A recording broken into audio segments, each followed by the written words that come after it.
Check. Hopefully this is a little bit better. Hopefully it's a little better. I know it's a little bit, maybe like a little bit lighter. Hopefully you can hear me. Let me double check as well. Is that better? Is that a little bit better? Hopefully you can hear me a little bit better now. Okay, that's cool. That's cool. All right, sorry about that. It was going through the wrong mic fixture on my computer, but we're set. We're good, and we are. As I spoke on earlier, we're certainly a little bit more. I guess you could say maybe a little bit more humbled by our exit from the Champions League, but we are certainly going to have plenty to break down, plenty to talk about. We've got a little bit of a ways till that Newcastle matchup finals that we have coming up on Sunday. We also have quite a bit of games still going on throughout the league, or not the league, excuse me, throughout the Champions League currently. Going to have Europa coming up as well. So there are some situations that we might not be alone in watching Europe go pass us by. There have been some interesting takes, to say the least. I know.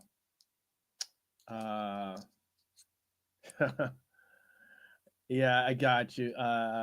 It's all good, KJ. It's all good. Yeah, it was tough. It was definitely tough to see us go out in pens. It was something of a case where, like, I did break down a lot of. I sat through and watched this stupid game again. And I say stupid because it felt like I was a little bit silly to put myself through that misery and pain. But I did watch it over. I did, some breakdowns of what I believed were vital portions of why we were inept yesterday and being able to score against a PSG team that, although I do agree, they are an excellent team. Very, very excellent team. However, I would not put them as impenetrable. Yeah, I know I am a little bit of a glutton for punishment, I guess, to have watched that game over. But they're not impenetrable. They're not unbeatable. And what was the case yesterday was we had we might have had a couple of wake-up calls, maybe. I don't. This is like something interesting because, like, we're getting down to the nitty gritty of the league. Do I think we're going to drop 15 points? I know that some people have us even less, but 15 points. Are we going to drop 15-point lead? No, I don't think we're going to succumb to dropping 15 points and end up missing out on the league. Are we going to end up going to end up not getting even a double this year? I don't think so on that either. But there are some parts and points I definitely wanted to break down. I definitely would love to go over with you, and some parts and points that are going to get some people definitely, I wouldn't say up in arms, but I'm certain they're going to have some very interesting opinions on the subjects. And we're also going to break down a little bit of sneak peek breakdown of the Newcastle game that we have coming up again for the Caribou Cup, aka the League Cup. So I wanted to definitely break it down, and do this right. I think the most important thing yesterday that I wanted to definitely reflect on, see how you felt about it, also in the chat too. There often comes the time when you like sit there and you say, okay, well then, plain and simple, who was to blame for this? Let's be honest. PSG is a good team. Are they a better team than us? I honestly do not think they are a better team. I think if you go line by line in the sense of going down, um, through the actual goalkeeper, back line, midfield, and our front line, I still think that we hold the advantage. I still think that we held the advantage in this. Um, it is a truth. I agree with you, Red Armchair supporter. Penalties. Once you get to penalties, it could go either way. I think honestly that this wholeheartedly is on the hands of our coach. I have nothing but praise for our coach in the sense of he's done an incredible job of taking a team that did well but wasn't able to be healthy towards the final stretches last year. Otherwise, I think we honestly could have either won, if not certainly competed to the final day for a title. But this team has some really, really good players. Let's not get it twisted. And we have a very, very ample squad, despite what I know people wanted, bringing this player and bringing that player and the likes. We still have a very good squad. But I just think that there were some very, very important talking points that really stood out to me, which was, look, Slot's decision to stick with the same formation that was outplayed, outmaneuvered in Paris was a poor decision. Hindsight's 2020. You can say what you want about that, but there's no hindsight with that, really. There's really no hindsight with that, personally, I think. You're talking about a situation where where you had a coach see his team absolutely get, I want to say handled, but absolutely got taken care of in Paris. Coach said it wasn't that, despite people giving him credit for, it was his plan to just sit back, do the rope-a-dope style approach. That wasn't the case. That was not the case. Slot admitted that was not what he was looking to have happen by setting up his formation in the way that he did.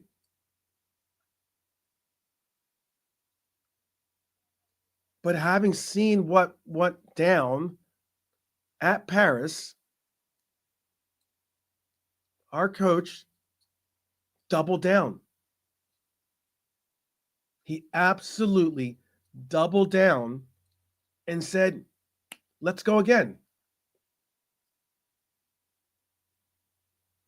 Now, I've given this coach praise when we've seen him do um, some tactical adjustments to this team. But I've also seen this coach do what I think is some stubborn, very stubborn, and I would say silly tactics.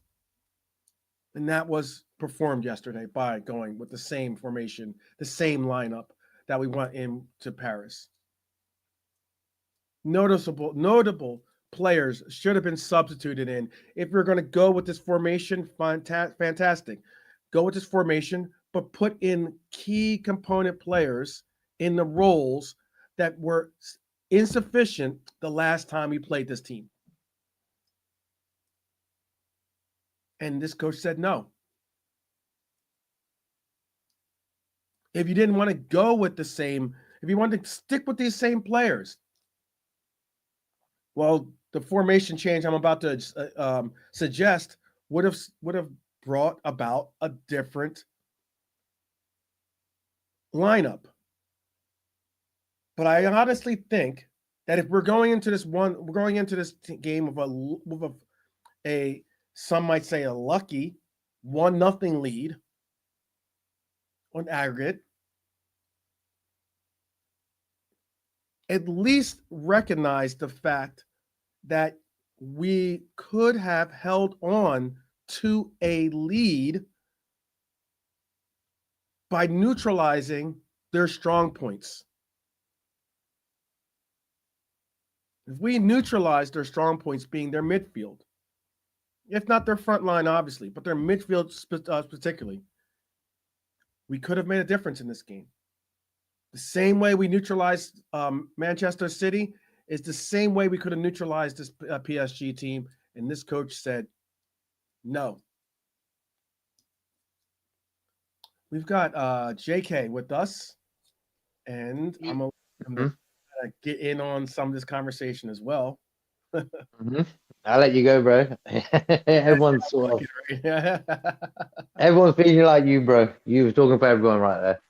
Yeah, man, it's just weird. Big up, Norm. I'm sorry you had to sit through that last night at the game, but I hope that you're well. Hi, Norm, Cedric, KJ, Bernadette, Abdul.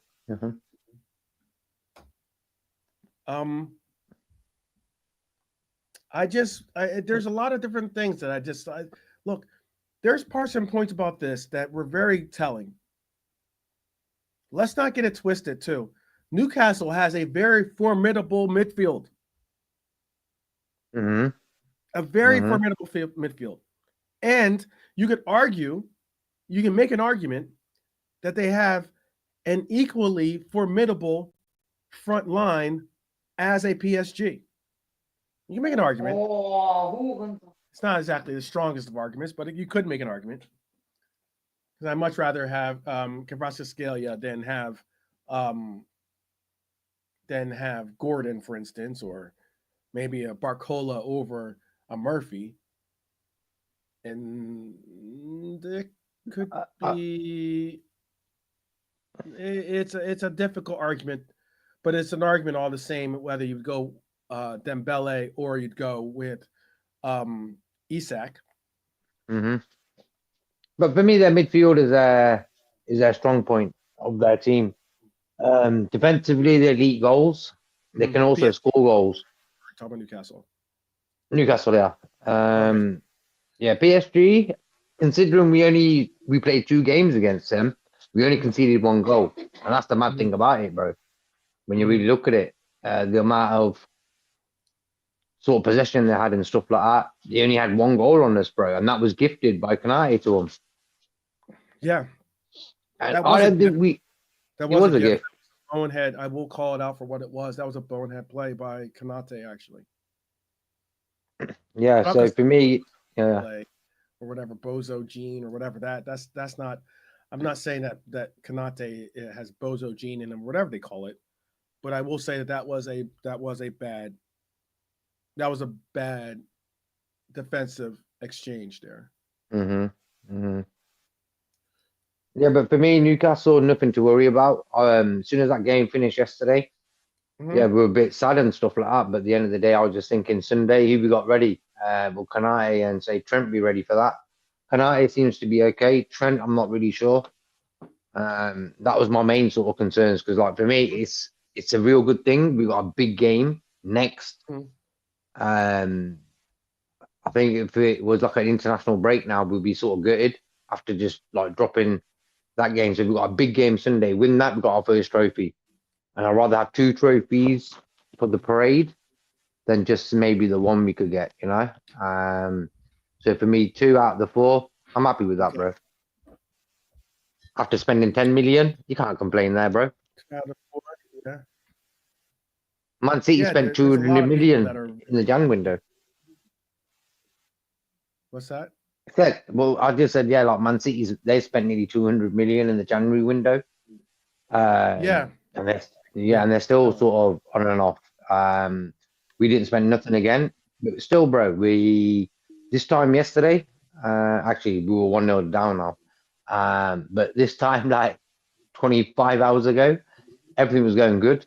Hmm. It's just the Champions League result sort of upset the focus. I think that 15-point gap in the Premier League gave us enough sort of respite to concentrate on that Champions League.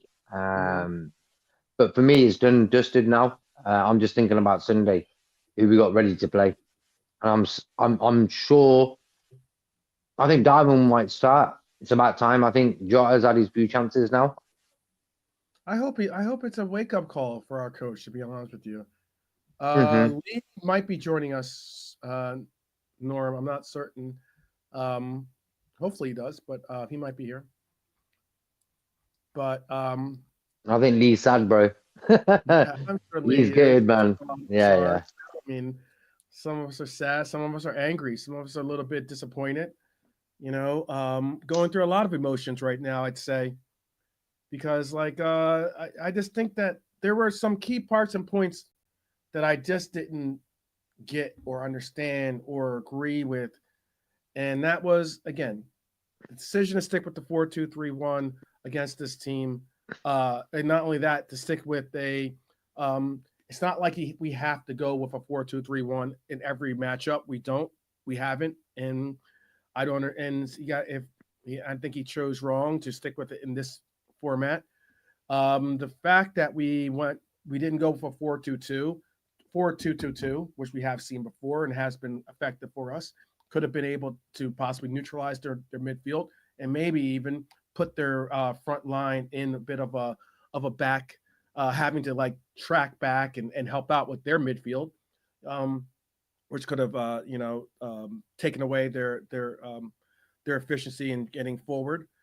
And then also look, there is something that I have been talking about time and time again, and that has been about the lack of service to our center forwards and our over resilient or reliance, excuse me, or over reliance on service to our wingers. Now, don't get me wrong. I love the fact that our wingers are and have been for many years now the true generation of our attack. They've been the true starting point for our goals, whether it was Mane, whether it still is, whether it was and still is Salah. Um, it's always been an emphasis. Whether it's even been with Cody, when that's now taken a little bit of a uptick in reliance on our goals. Our goals come from our wingers primarily.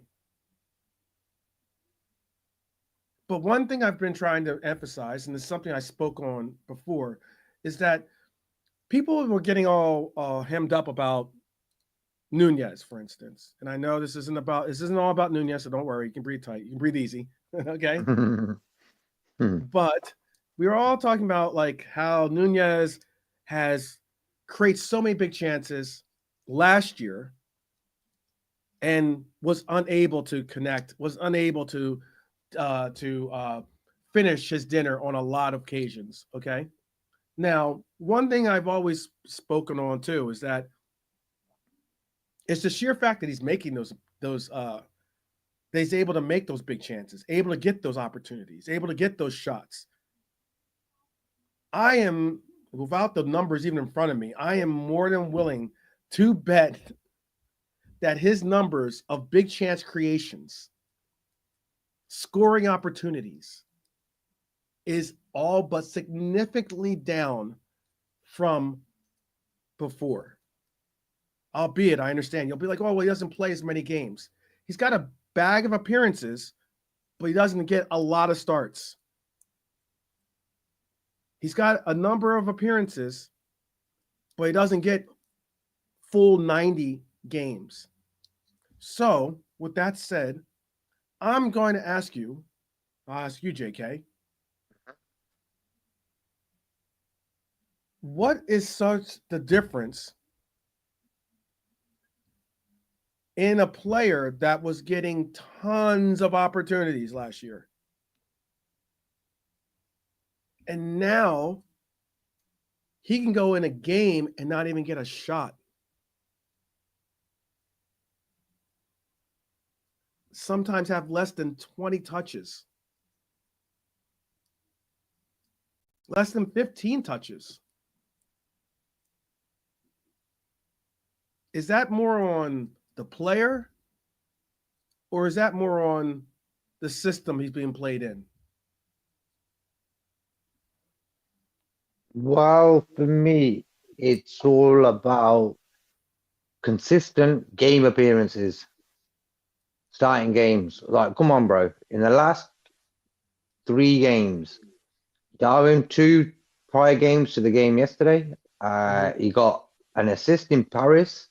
He got a goal against Southampton, won the penalty. So for me, he's done 3 things in 2 games. So I'm thinking there, if I'm Arne Slot, I'm thinking, you know what? I've gave Jota for the last 4 or 5 games a start. It's not worked out. Let me just go with Darwin tonight. He's doing well in the last 2 games, bar the Southampton first half. I think no one played well in that first half anyway. But you know what? I'm going to start Darwin, then bring Jota on. I think we allowed their team to get too comfortable in the game. That's why they dictated the game, because we had no striker really upsetting them. On Sunday against Southampton, Sunday was it? Sunday. The way Diaz beat his guy and then passed the square ball to Darwin is the most basic way a winger and a striker combine. Beat the fullback, get into the box, square ball, bang. And it was so nice to see that against Southampton. We never did that once yesterday, where the winger beat his guy, either beat Salah or Diaz, it doesn't matter, or any fullback or whatever it is. He just did the simple square ball, bang. And that's what it's all about, bro. For me, Darwin hasn't had enough games consistently playing. He plays 2 games, then you don't see him for the month. You know? I think him playing in Paris away and he got the assist, he upset their defense. Hence, we got why he got the start against Southampton, maybe. But then when I see Jota starting yesterday, I was thinking it was pre-planned that Jota would start this game no matter what. Because for me, if Darwin's done 3 things in 2 games to win us them 2 games, and Jota's still starting, there's something up there then for me. Yeah. It's a weird situation. Some could make the argument for, the coach came out and said he got it wrong. He said Elliott should have started the Southampton game, for instance. Certainly should have gotten more minutes than he did, but he's like he says it's a difficult decision to not get him in and get him the playing time. Well, then be bold and make them move. Yeah, but I think what it is as well, bro, the Slot sort of demeanor is cautious, and we'll take it from there. Like, hence why we see a lot of first halves where we're sort of sluggish. First gear, second gear, even neutral sometimes. But then second half, we end up going to third, fourth gear and getting, like Southampton got 3 goals second half. I think it's just caution because you don't know these teams. Hence why he plays like that. Even maybe not even know these players completely. Yeah. But That's at the just end of the day, bro, look at it. Yeah, go what ahead. Slot's done, considering like buying only Chiesa, who don't use, Mhm. walking into a job like Liverpool, he's been blessed with a good squad. I don't know why everyone's sort of trying to sell half the squad already. Mhm. That's what I've been hearing all the time in the last 3, 4 months. Get rid of this guy, this guy, this guy, buy this guy, this guy, this guy. I'm thinking, yo, these guys are in the title race right now. These guys are going to a League Cup final. These guys are in the Champions League. Why are you ready to sell all of them off? I'm like, it don't make sense to me. Let the season finish, then we can talk about it. Isaac. All I heard in the last few months was Isaac. No wonder Darwin can't get his head right.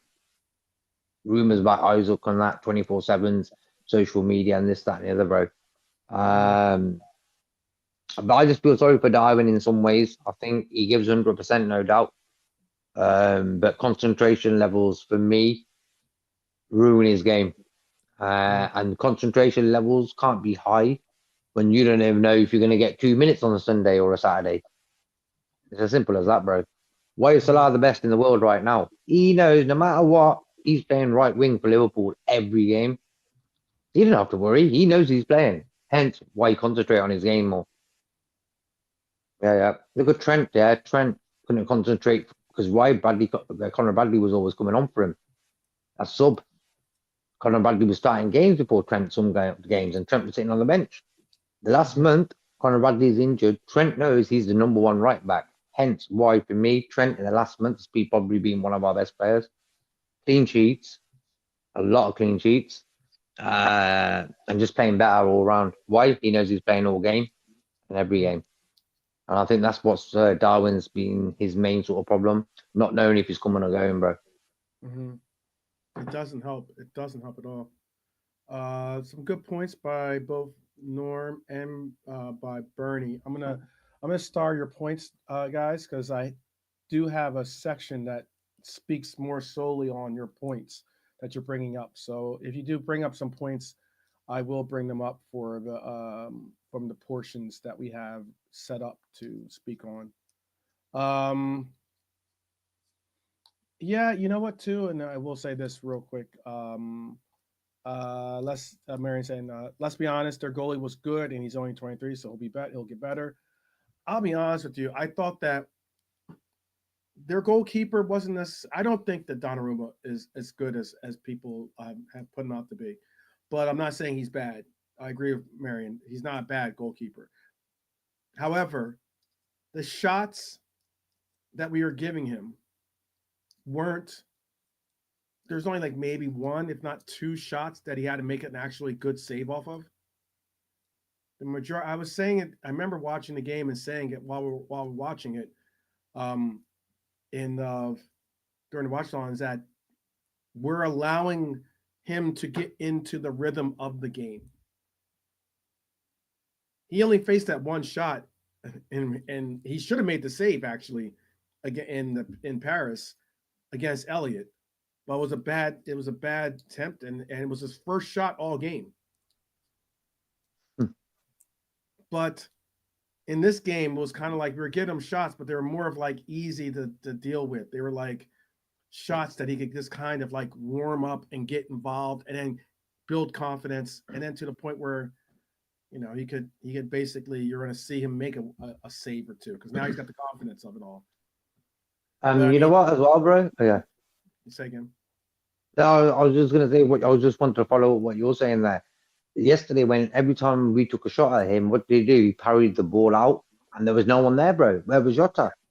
Yeah, And why is Erling Haaland a top striker? Because that brother knows when that guy parries the ball, the goalkeeper, he knows exactly where he's gonna go. Hence why yeah. he scores all them goals. Simple Normally as. he's like that though. I will admit this. Hata is normally like that. He's someone that normally is that fox in the box. He's usually that guy that Yeah. knows how to pick up on rebounds, knows where to be, position himself. Knows Hmm. how to get into like vacated space. I don't know what's up with Hata right now, but he's not that guy right now. He's just not. And what's scary about it again is that he continuously gets called upon.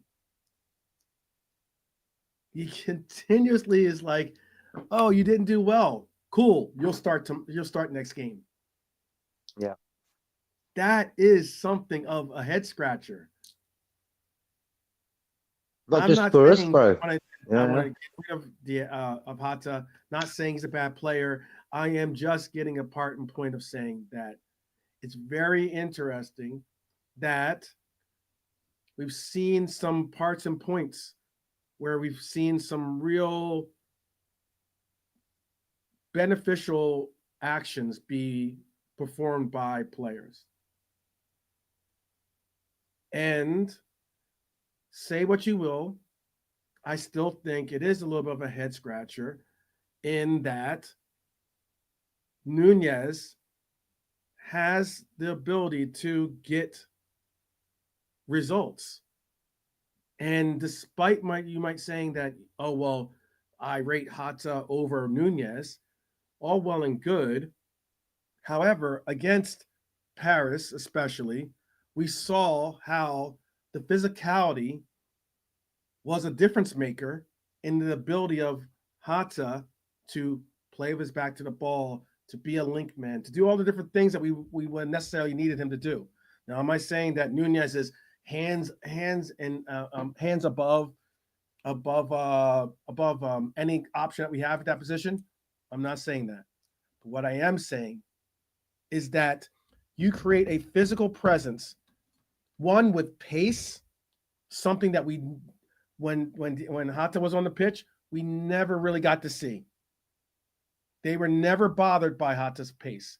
So therefore, you have a back line not worried about a player beating them with their speed. We don't have a player up front that is more physical or able to at least joust with those players, joust with that back line. Something that the reason why we got the goal in Paris was because of Nunez doing just that. So it's one of those things where, like, I think it's a head scratcher because this coach has made big decisions before. He has made decisions to take certain players out because he wanted to utilize the either utilize certain disadvantages or utilize certain advantages that we create by utilizing certain players. And it's something where I think that it is something that, again, I've done a little bit of a breakdown, done a little bit of a deep dive into it by looking at numbers and looking at certain things about it. And guess what, people? If Nunez couldn't get it done, bring in Diego at the end, bring in Hata at the end of the game then, where we've Simple. seen him bag goals for us before too. Yeah. I think that's the way I would have done yesterday. I would have started That's Darwin, put exactly what Yotta I'm on. saying. Exactly what I'm saying. There was either two solutions I would have went with: 4-2-2-2, and have utilized the midfield of have a midfield of Maka, Grav, Dom, and Curtis. Create that, control the midfield. Or if you're going to go with the 4-2-3-1, utilize Nunez from the very gate, create some havoc, have them have to like worry about those precise little moments that he might create, and then bring in a Hata, bring in a precision, clinical precisionist. But we Less didn't do it. pressure. Less pressure coming on a sub. For me, it was a no-brainer starting Darwin yesterday. I think that was the one sort of position. I think he got it sort of wrong. Yeah, yeah. Yes, And I the thing look. is, Yeah, I'm just saying that like, Yotta didn't look like he was going to score, bro, at all. yeah. Tell me when. Tell me Nothing. when Diego looked like he was going to score. 3 shots. 3 shots yesterday. And I will say this. Look, some may argue that Slot's tactics have worked in previous matches, but they have, and that's one thing of why I will commend him when he's done those things. However, when he's just gone back, when he goes back to something that is like everyone is just calling out just change it up. Please don't do the same thing that we saw fail miserably in Paris. And then you go to Anfield, and whatever little boost that we were going to get from the crowd, we got. But yet it's still a team out there. It's like football is all about adaptation. And if PSG already exposed our flaws in the first leg, why didn't we make the necessary changes? Is what I ask. Predictability in football at this level is a dangerous, dangerous game to play. And we unfortunately played it and lost yesterday. That's how I look at it. Um, so there were a lot of different things about the breakdown. I had Arne Slot's decision to stick with the same formation that was outplayed in Paris was a major concern. Why we didn't adapt to that 4-2-2-2. The lack of service to our center forwards. Look, let's be honest. I guess that's a good segue, actually. And that is basically there's going to be some that are going to say, you can say something on the lines of, the lack of service to our center forwards was a clear structural issue yesterday. Salah had 84 touches and 4 shots. Lucho had 54 touches and 3 shots, while Hata had 33 and Nunez had 14. 14. Hata had 3 shots. Nunez had no shots in that in all of, and he got a bit of playing time too, because we only got 1 shot in our extra time. 1 shot in the extra time. Yeah, that was terrible. That's They terrible. got 8. I think they got 8 or something, did they? Or Yep. 11, something like that. Something crazy. That's what I'm saying, bro. I think our main problem this season is showing a bit too much respect to our opposition. The Man United 2-2 at home in the Premier League, bro. Prime example of that. You cannot show respect too much of it when it comes to when you got games at Anfield. For me, get the job done first, then you can shake hands after the game. I don't care. But for me, when you're at Anfield, bro, you show them who runs the show there. You know? I think we sort of started off well yesterday. Salah had them 2 chances for me, which he should have buried. I don't think we really talked about that yet. I think them 2 chances, bro, one of them had to go in. One of them does have to go in. One of them should have went in, to tell you the truth. It's second opportunity is a ball that drops favorably to Salah's left foot, and he unfortunately blasted over the goal. And then the opportunity before that is we see him. We see a player have an absolute sitter that goes just wide of the post. 2 opportunities that he definitely needs to connect on. So,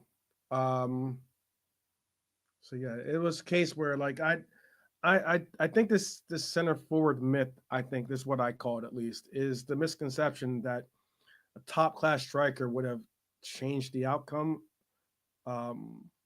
because they're still not getting the opportunities. They're not getting the normal service that you do create for center forwards in this.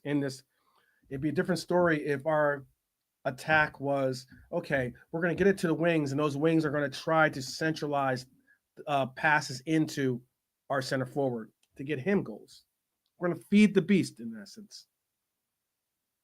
We don't do that though. We simply don't. And if anything, you have situations where our center forwards have to either track back or play so deep that they have to rely on, in essence, at times trying to create for themselves. So it was a difference maker. It's certainly a difference maker.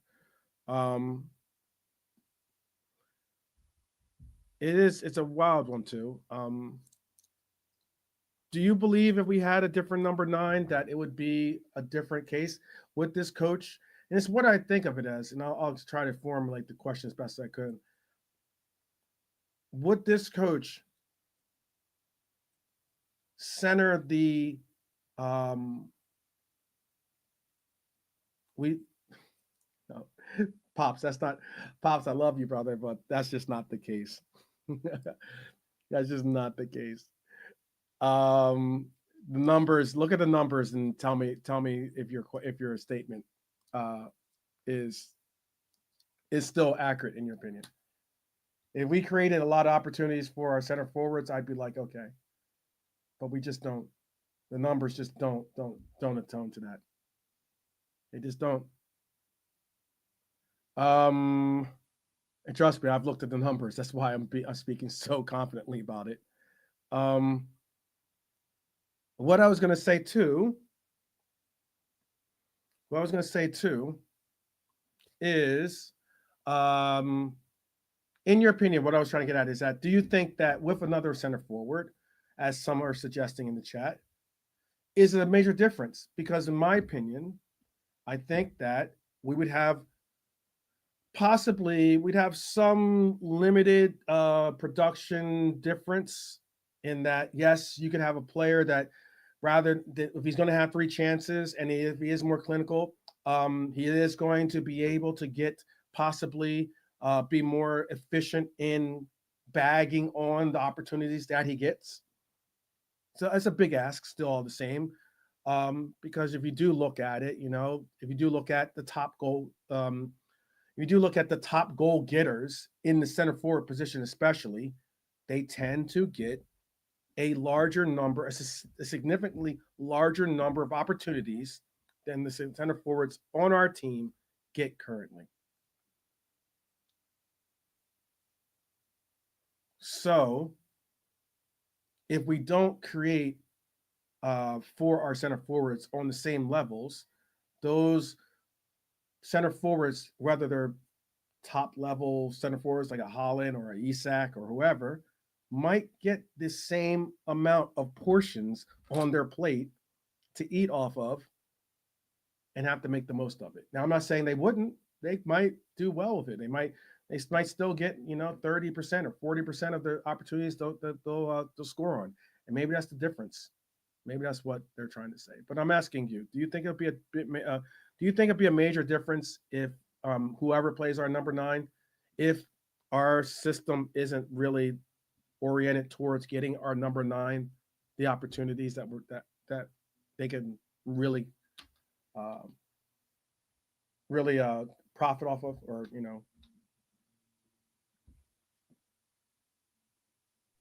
Like for me, the way why I celebrated Darwin's goal against Southampton was for me it was the way you got to play the nine, get the mm-hmm, ball, beat your guy, cross the ball, ciao. Simple as.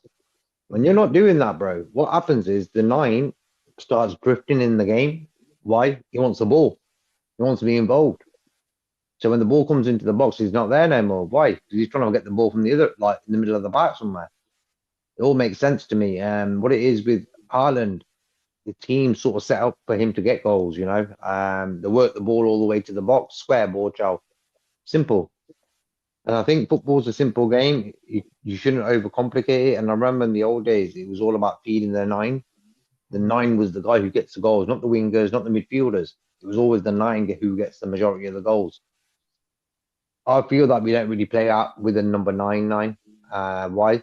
Is because our wingers don't cross the ball or where, even though Salah's got a lot of assists this season, Diaz has got 4 in the Premier League all season. That's Mm-hmm. 2 less for me. Why? Beat your guy, square ball, pull it back, do whatever you want, but do something like that. I really like Diaz as a player, holds the ball, does everything perfect. But for me, beat your guy and get that ball in the box, feed the striker. And yesterday we didn't do that at all. Mm-hmm. If a Kane came in, like for me, Kane, he might leave Bayern at the end of the season, maybe want to come back to the Premier League. And if we're selling Jota and Darwin, Yeah, why yeah. not? Why not? He'd be, why not? But would we play for him? That's the question. Mm-hmm. Um, he's a goal scorer, Kane. But I just feel sometimes we don't really work for the nine. Look at Bobby, bro. Bobby went out on that line. He was something else. but he fit the system well for what we Yeah, needed. If you're going to yeah, have just pops, this is something we are agreeing on. Our wide players aren't wingers; they are more inside forwards. To be fair, and yeah, just that, if you have two inside forwards, okay, then you'll need a nine that is more a facilitator, more of a, if not a false nine, but certainly someone that can help create opportunities or create on his own by being able to play with his back to the ball, being able to, sometimes dip into the midfield, assist there, take control of that, and be able to turn and push forward, create, be lethal on the counter press, which Bobby was, and also be in tune with this two quote unquote inside forwards, wingers, whatever you want to call them, okay, to the point where they understand that they are going to be the main outlets for the facilitation of goals. But yet we have an out and out forward in Darwin. We have a hybrid of a nine in Hata, but I still think that he is a very capable goal scorer.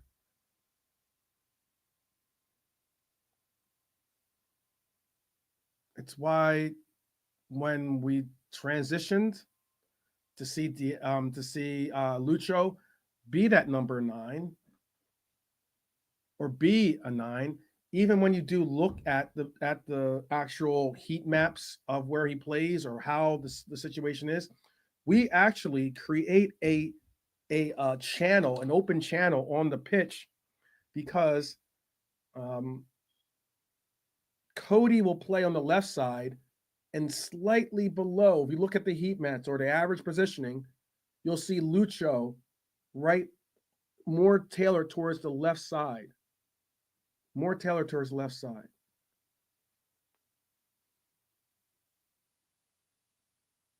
And that's why you have, that's why it's interesting because I know I saw another comment in the chat saying about, um, I'm trying to think of where it was. Let me see if I can find it. It was said to me, you can't say that with certainty, 12th, because you change your style based on the personnel. If you have the killer in the middle, you will see that change. Otherwise, you are wasting the talent. I'm going to say that Diego can, or Hata can be a killer in the middle. I am not disputing that. I don't think many of us would have said different, especially coming into this year. But we would have, I think most of us would have said that Diego is, or Hata is a clinical goal getter. But rather than adjust towards the strengths of Diego, rather than just to the strengths of Nunez, we've said we're going to put a hybrid version of it, of utilizing Lucho in the nine and having that ability to do those things, some of those at least heightened parts and points of Bobby, which was the ability to dribble, the ability to not only dribble but maintain and hold on to possession. You know, the things that you talked about at length, J.K., about being able to be an outlet to allow for us to regain our form or regain our shape. You know, those kinds of things. They're important, and that's something that you do get from from uh, from Nunez, or excuse me, from Bobby when you had him in that position. But you know, if we're going to, or excuse me, from Lucho when you have him in that position. But I again, here's something I do agree. I think that unfortunately Hata has lost a little bit of that burst of pace. I agree with that completely. Question to you: can anyone, and this is a question to the chat too, can anyone see Hata getting back to his best with us? That's a very, very, very difficult question.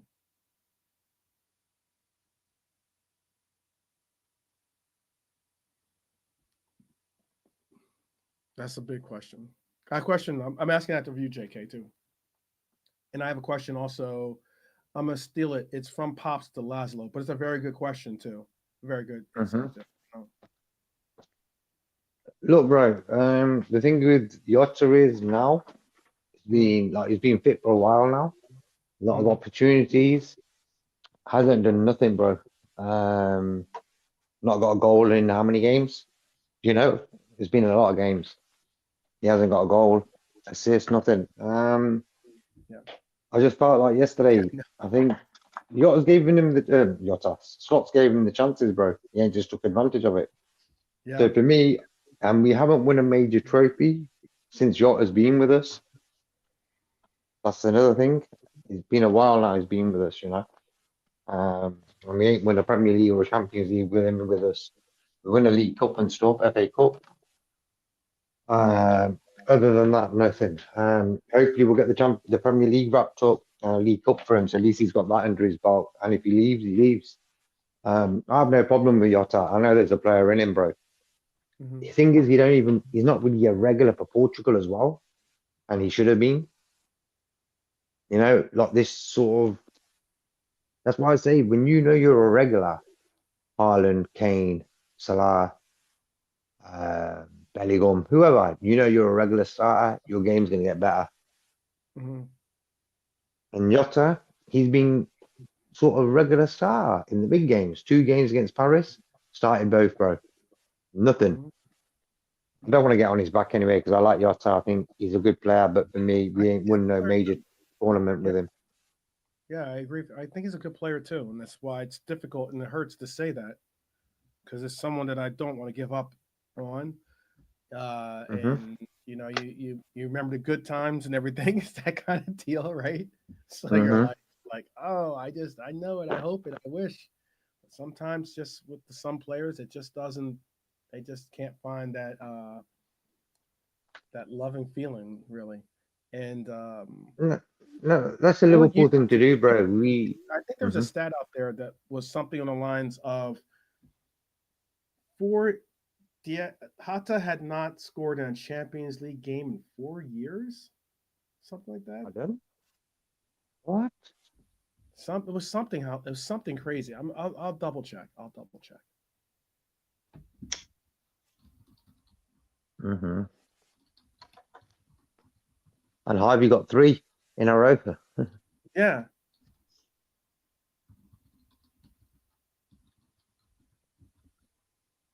Bless Brian in the chat. Hope you're cool, bro. Pops as Um. well. Readers and Gerard. Alex. Yep. Everyone in the crew. Yeah. Yeah. It's 4 years. Wow. Yeah. Hata hasn't scored in Champions League for 4 years. Albeit one of those years is with Europa, and then another one of those years was when he was injured for a good majority of the year, most likely. So that Hmm. probably factors Hmm. in.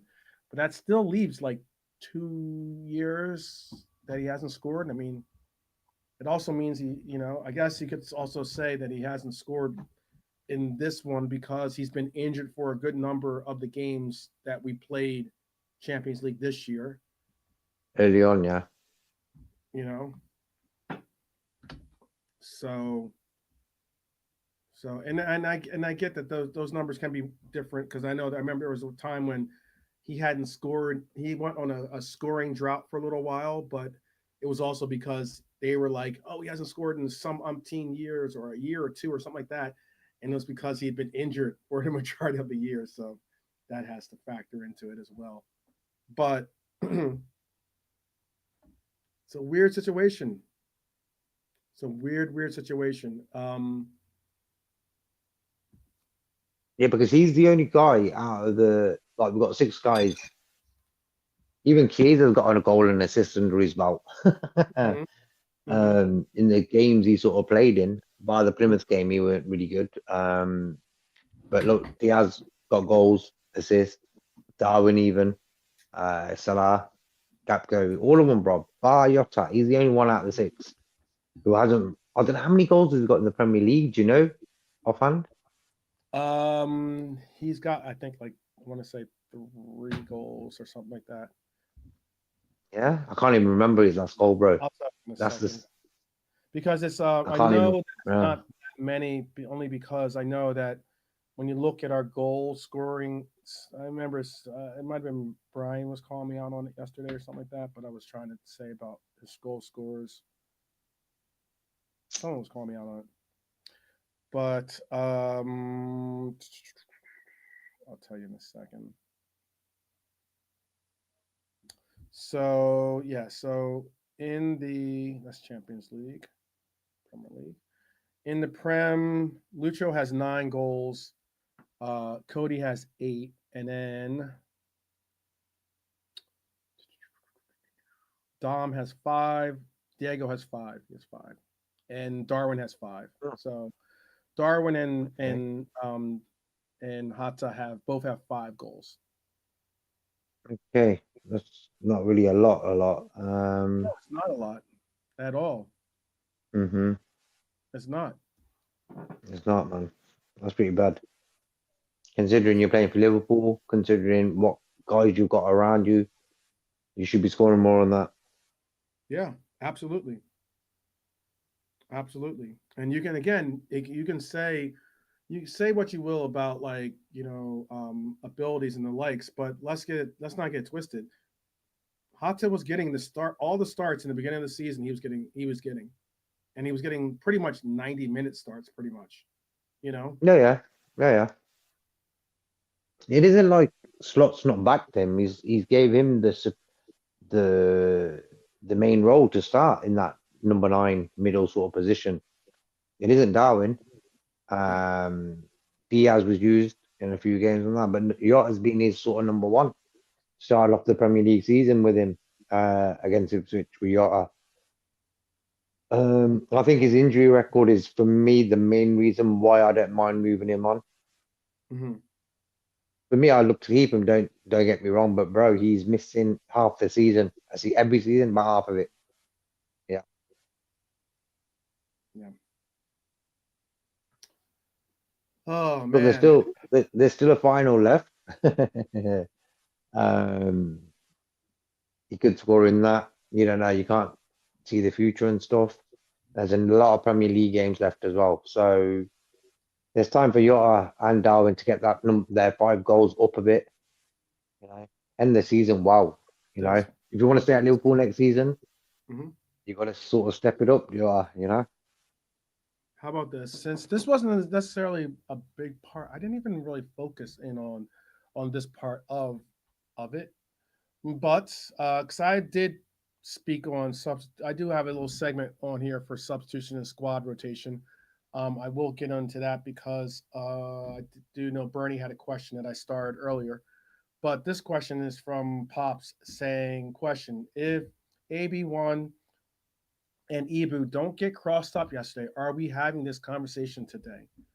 Um, yes, I would still have this conversation because it would still highlight the fact that we were unable to control any bit of the midfield. Or weren't able to control our midfield at least with the precision and definitely the levels that we've seen us perform in equally good talented teams in the Prem, if not in the Champions League alone, with other teams, whether it was Real Madrid or whether it was Leverkusen or whether it was City. I know has fallen off a little bit, but still City is a good team. You know, we've seen our midfield totally dominate those teams. And if anything, you know what? We've also seen them be able to produce and create opportunities um, that amounted to something of a difference for us.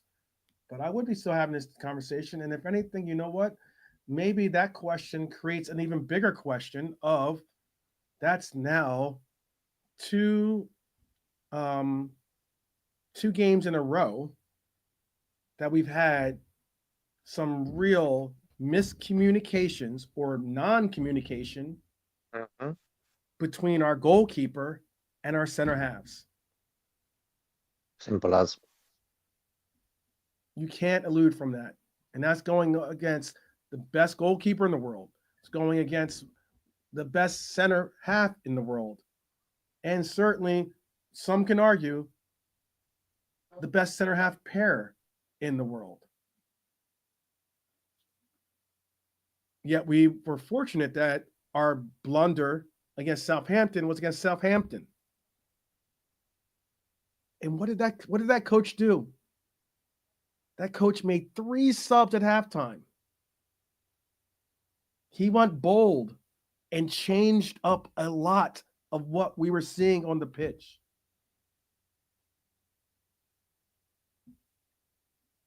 But there are parts and points that I will agree that there are. I did have this on there.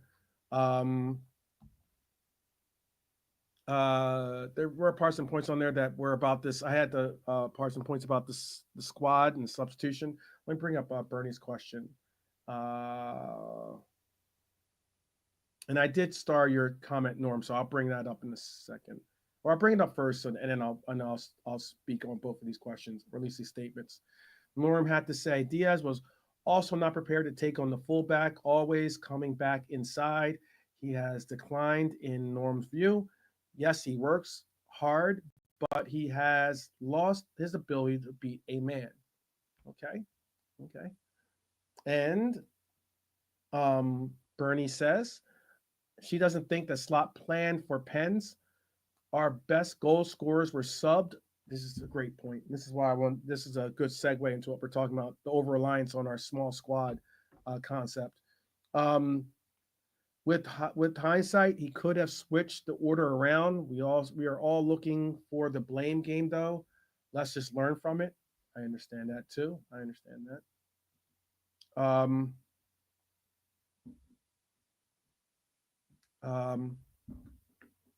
Yeah. Let's be fair, the Saints ain't PSG. Well, guess what? The Saints aren't PSG, but yet we had a blunder against them and we had a blunder against PSG that resulted in a major difference in the sense of how we had to play that game. That's what I'm getting across. That's what I'm really getting across. But we did what I was going to bring up about this about the squad rotation and what we're seeing. It's very interesting because I think slot substitutions were largely forced upon him. I'm not disputing that. Um, due to injuries and fatigue, we had Kwanzaa in for Trent. That was for the injury. We had Endo in for Kanate. That was because of the cramping. We had Jones for McAllister. Some can maybe say it's because of the yellow card concern. I think that Maka is smart enough of a player to not get himself into a red card situation. Okay. And from what Bernie was just talking about, or what I still have on the screen, I'm going to take it down. But what I was just having on the screen, if he wasn't, if he's not playing for Pens, I guess he's playing for the win. Well, the substitutions created all of one shot in that extra time. So I don't know what he wasn't certainly playing for the win, but but that same situation, Jones for McAllister was, I thought, not a good one considering that easily McAllister is one of our best penalty takers. Yep. One of our best penalty takers. Again, Kanate coming off because of the cramping, understood. Trent had to come off because of the and it's an injury I hope he's okay from, or hope that he recovers from quickly, and I hope it's not a serious one. I don't know if you heard any updates yet or not. I haven't heard anything yet, but I haven't heard nothing yet.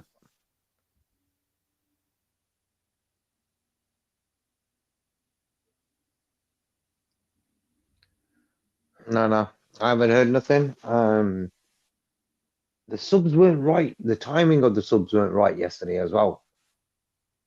That was the thing. I don't know. I just felt you should have swapped Darwin for Jota half time for me.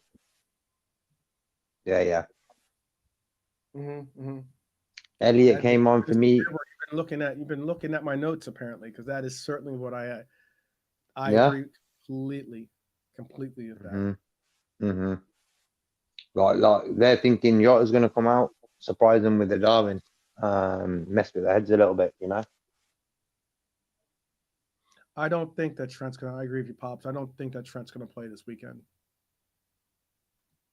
I do not think he's gonna play this weekend. I die as well. Mhm, mhm. Um, but again, we had also. I want to say, let me make sure to.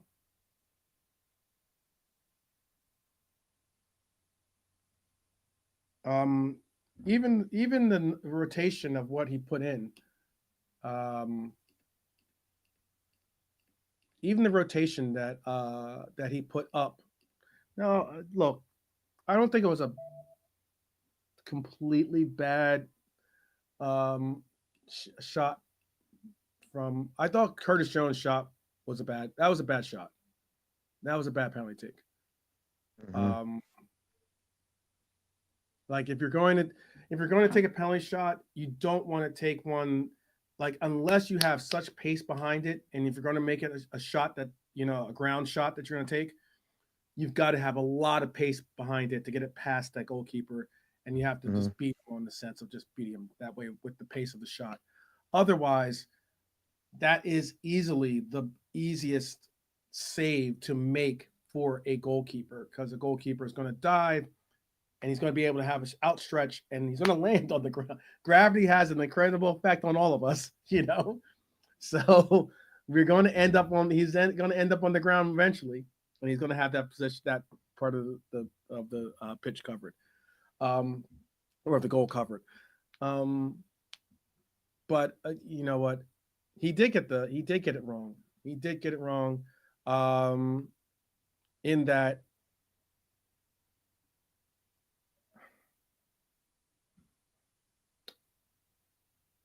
I think he got the selection of the players being used in that he chose to pick in the penalty order. I think he got it wrong too. I think he Yeah, I got it wrong. agree. hmm Like, who was For left on the someone, pitch to take? Mr. hmm Clinical, he's Mr. Goal Getter. You subbed in Cody. I don't see why Cody's not the second person off or a second or third person to walk up and Yeah. take that shot. hmm I believe that as well. There's been people on here that have said that he's our most um, myself included, saying that Cody is one of the most clinical goal scorers on our team. He has a rocket of a shot and he is deadly with it. And McAllister, bro, another guy took him off. Mm. McAllister off was poor choice, poor Poor choice. choice. hmm Um, who else was taken off? That's a good goal. So Botsway came off. If anything, all respect due to Darwin, but and even Cujo. However, I still would have liked to have seen Dominic even be the second goal. Dominic takes all the penalties for his country, Yeah, and yeah. he is a very efficient penalty taker.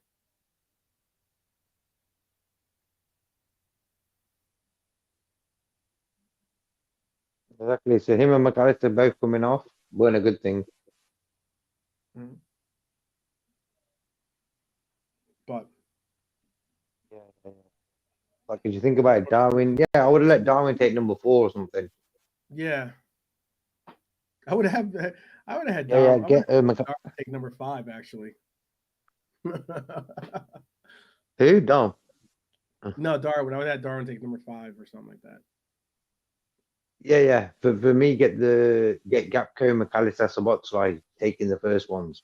Mm-hmm. I don't think Slot really thought about it. Like for me, bringing Harvey Elliott on. And Curtis, was it needed? No, not really. And McAllister was going to miss the next game anyway. So that's done. You know what I mean? Yeah. Yeah. We might not have even gotten that far. We're not even gotten that far. Or to the fifth goal scorer necessary.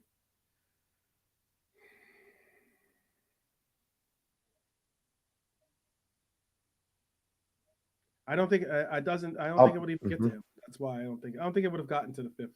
Probably to the fifth one. Heck, I would have even. I even said it too. For I would have done what I would have done. What I was calling for it. Me in the streets, aka Ross Crab, were oh my gosh, Pops, you are funny. You're funny. You are protecting your number 9 in a penalty shootout. No, not protecting him. I just saying that there are players on our team that I noticeably think are better penalty shooters. That's all I'm saying. Pops has no chill with that. I got you, Pops. I got you. All I am saying is I would have I wasn't I'm not trying. Oh my goodness. Why is it that I'm trying that it's I'm trying to hide Darwin if I'm saying we've all said that Maka is possibly a better penalty kick taker than Mohamed Salah. Are we hiding him?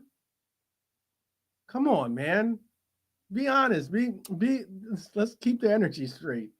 You know? You feel me, JK? Am I wrong in saying that? Pops, you definitely you can if you want you can hit me up and you can verbalize it a little bit better maybe. But um but uh again, we have all said though that Dom might be a better penalty kick taker than than than even Salah. You've seen him do those, perform them really at really high accuracy. It can be said that Virgil van Dijk should have possibly stepped up and taken the first penalty kick, considering he's our captain. Could it be said, or is that hiding people? Am I wrong in saying that? And that's about my beloved Virgil van Dijk, our captain.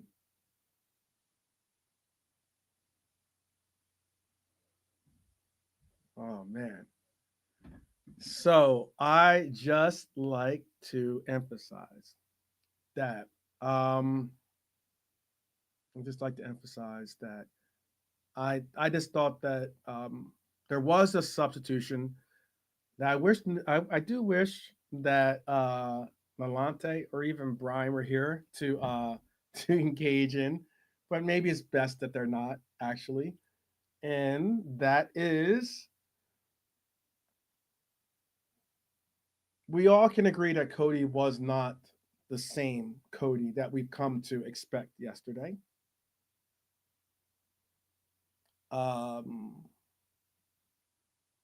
Question is, should Chiesa have been introduced instead of Hackbo, given the game situation? That's a question I have for you, JK. Can you repeat that, bro? Should Chiesa have been introduced instead of Cody? Oh, sure. Given the game 100%. I said that. Yeah, because for me, Cody, we don't know how fit he is. Kaiser's been fit for a number of weeks now, and that's to my surprise. He hasn't sort of broke down in training again or whatever, so he's sort of been on the subs bench a few times, so he's ready to play. Gapco weren't ready. I would have just took Kaiser on, bro.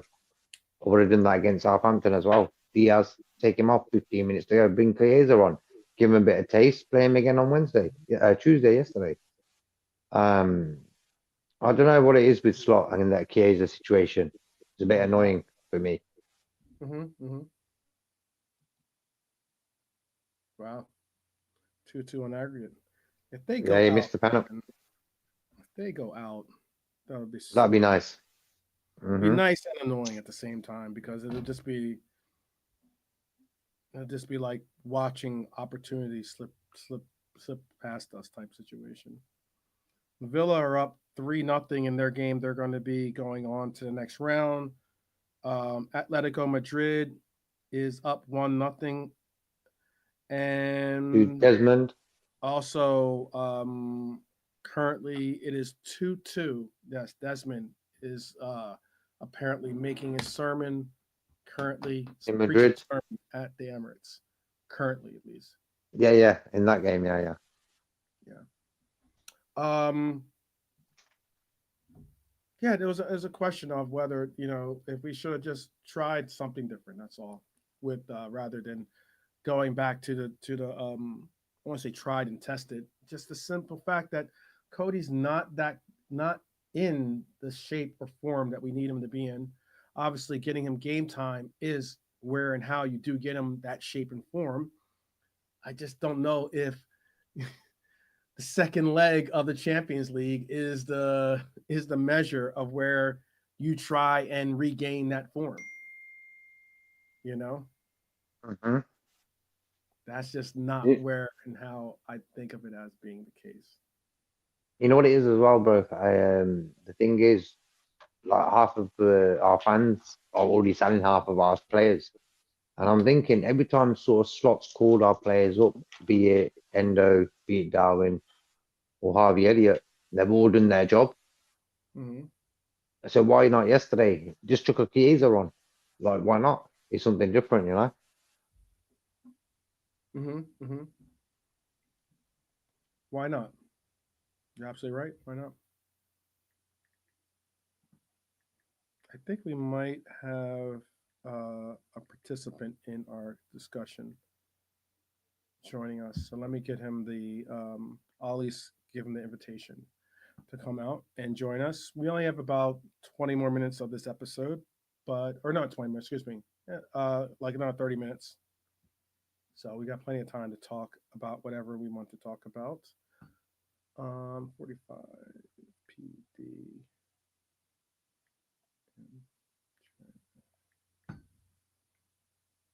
But, hold on a second. I know how to do it better.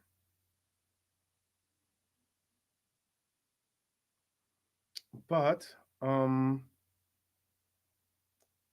me see if I can get this to him real quick. Um, yeah, even Elliott would have been possibly a better choice considering how he was playing. I love Cody. I think Cody's incredibly talented, and I think that he's someone that is going to be continue to be an asset for us. But sometimes, like when players get injured, it takes a little bit of time for them to get up to pace. So it is what it is. All right, so that is sent. We'll see. We might have another participant in our conversation joining us, but oh, there was another part and point. Let me see if I can get that ready for us before we are possibly joined by another individual.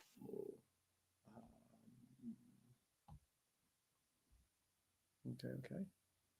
Just waiting for. I think he's.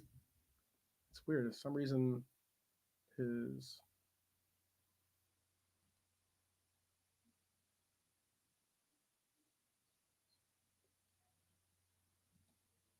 Okay. Pops is here, but he is for some reason it is like you see, is it doing the same thing? Is it like just loading and looks like to you? Yeah, that's just loading up. That was, yeah. Yeah, like a loading symbol. Oh, yeah, Hmm. he's getting his there's something with this camera I think that he's getting worked out.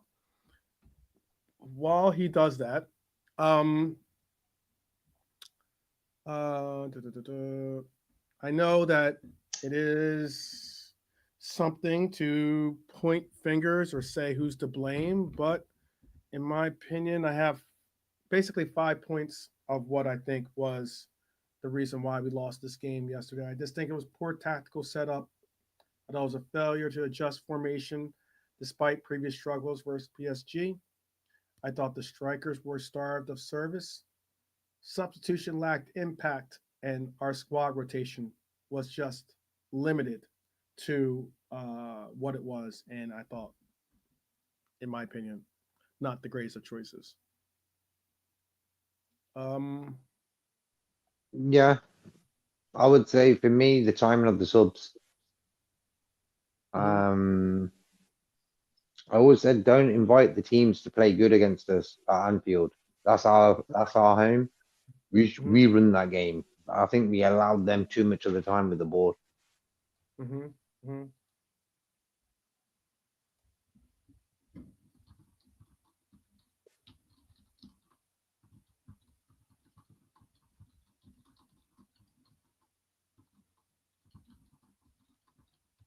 I am going to see if I can get this, and I'm also going to. I don't know if that's correct. Someone says a crazy, crazy stat. Someone had a crazy stat where they said something along the lines that we at Anfield in Champions League we've had like 3 wins, I want to say like 2 draws and like 5 losses or something. In the last ten matchups in European competitions. Our last 10 competitions. I'd have to double check and see about that. But we have Pops Hmm. in the house. Pops, Let's how pop. are you doing? Big up, JK. Big up You there? 12. Okay, okay. Can you hear me? Yeah. All Yes, right. we can hear you definitely. So yeah, like a little. It was like weird. It was like just loading. But, Yeah, something weird is going on with the camera, so I just jumped off and came back on. Big up to yeah. everybody. Bless the chat as always. Big up, big up. All right. So I know that you were definitely feeling it. Yeah, I came to spar with you, 12. I came to spar, man. That's all good as long as you put the since gloves on. since Put the like. Laszlo didn't watch the game, I'm gonna do his job. Big up. I I'm got gonna do you. I his job. got Yeah, you. I got yeah. You know it. Let's do it. Let's. You know, Let's you get know how ready to Laszlo goes. I'm gonna try to represent Laszlo. I'm gonna represent the Irish. All if right. I All can, right. if I can. All right.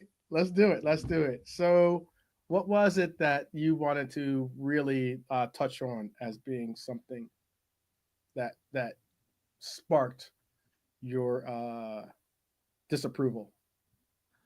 Not so much disapproval, just generally it's funny how we look at post match, and some people might say, well, I picked a different 11, or I wanted to play this setup, or I wanted to do this and do that, which is understandable because when Mhm.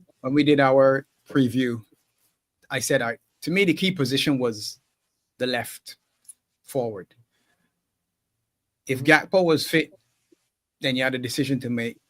With Gakpo not fit, then to me, you still had a decision to make. And that decision was, do you go with Lucho on the left, or do you go with CJ on the left and do the 4-2-2, 4-2-4, 4-4-2, whatever you want to call it, which Mhm. is what we saw against City. So to me, that was one option. Then the other one was, okay, well, maybe you go Lucho on the left and you go either Nunez or Jota up front, whichever. Mhm. And you go 4-3-3, basically. But I guess you keep Dom closer to the 2 more so than the front 3, making it the 4-2-4 that we play with the high press. So Mhm. yes, you could see that there was probably a 1 or 2 option, but the thing I look at is Mr. Luck has told us who he is all season long, and he showed us who he is all season long. So when people say, "Oh, I would have started Endo," "Oh, I would have started whoever else," "Oh, I would have played Chiesa," "Oh," and I'm saying, all right, well, yeah, that sounds good to you, and I understand that being, I would like to have seen this player, or Endo has shown us in small sort of samples that he can do well. So why not give him? Because he showed you what he's given him. He showed us all season long what.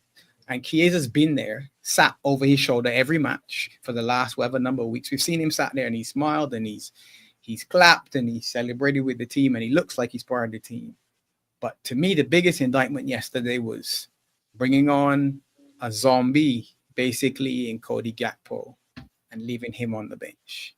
That to me says that player that we think we know is either done or he said something to the coach that has him done.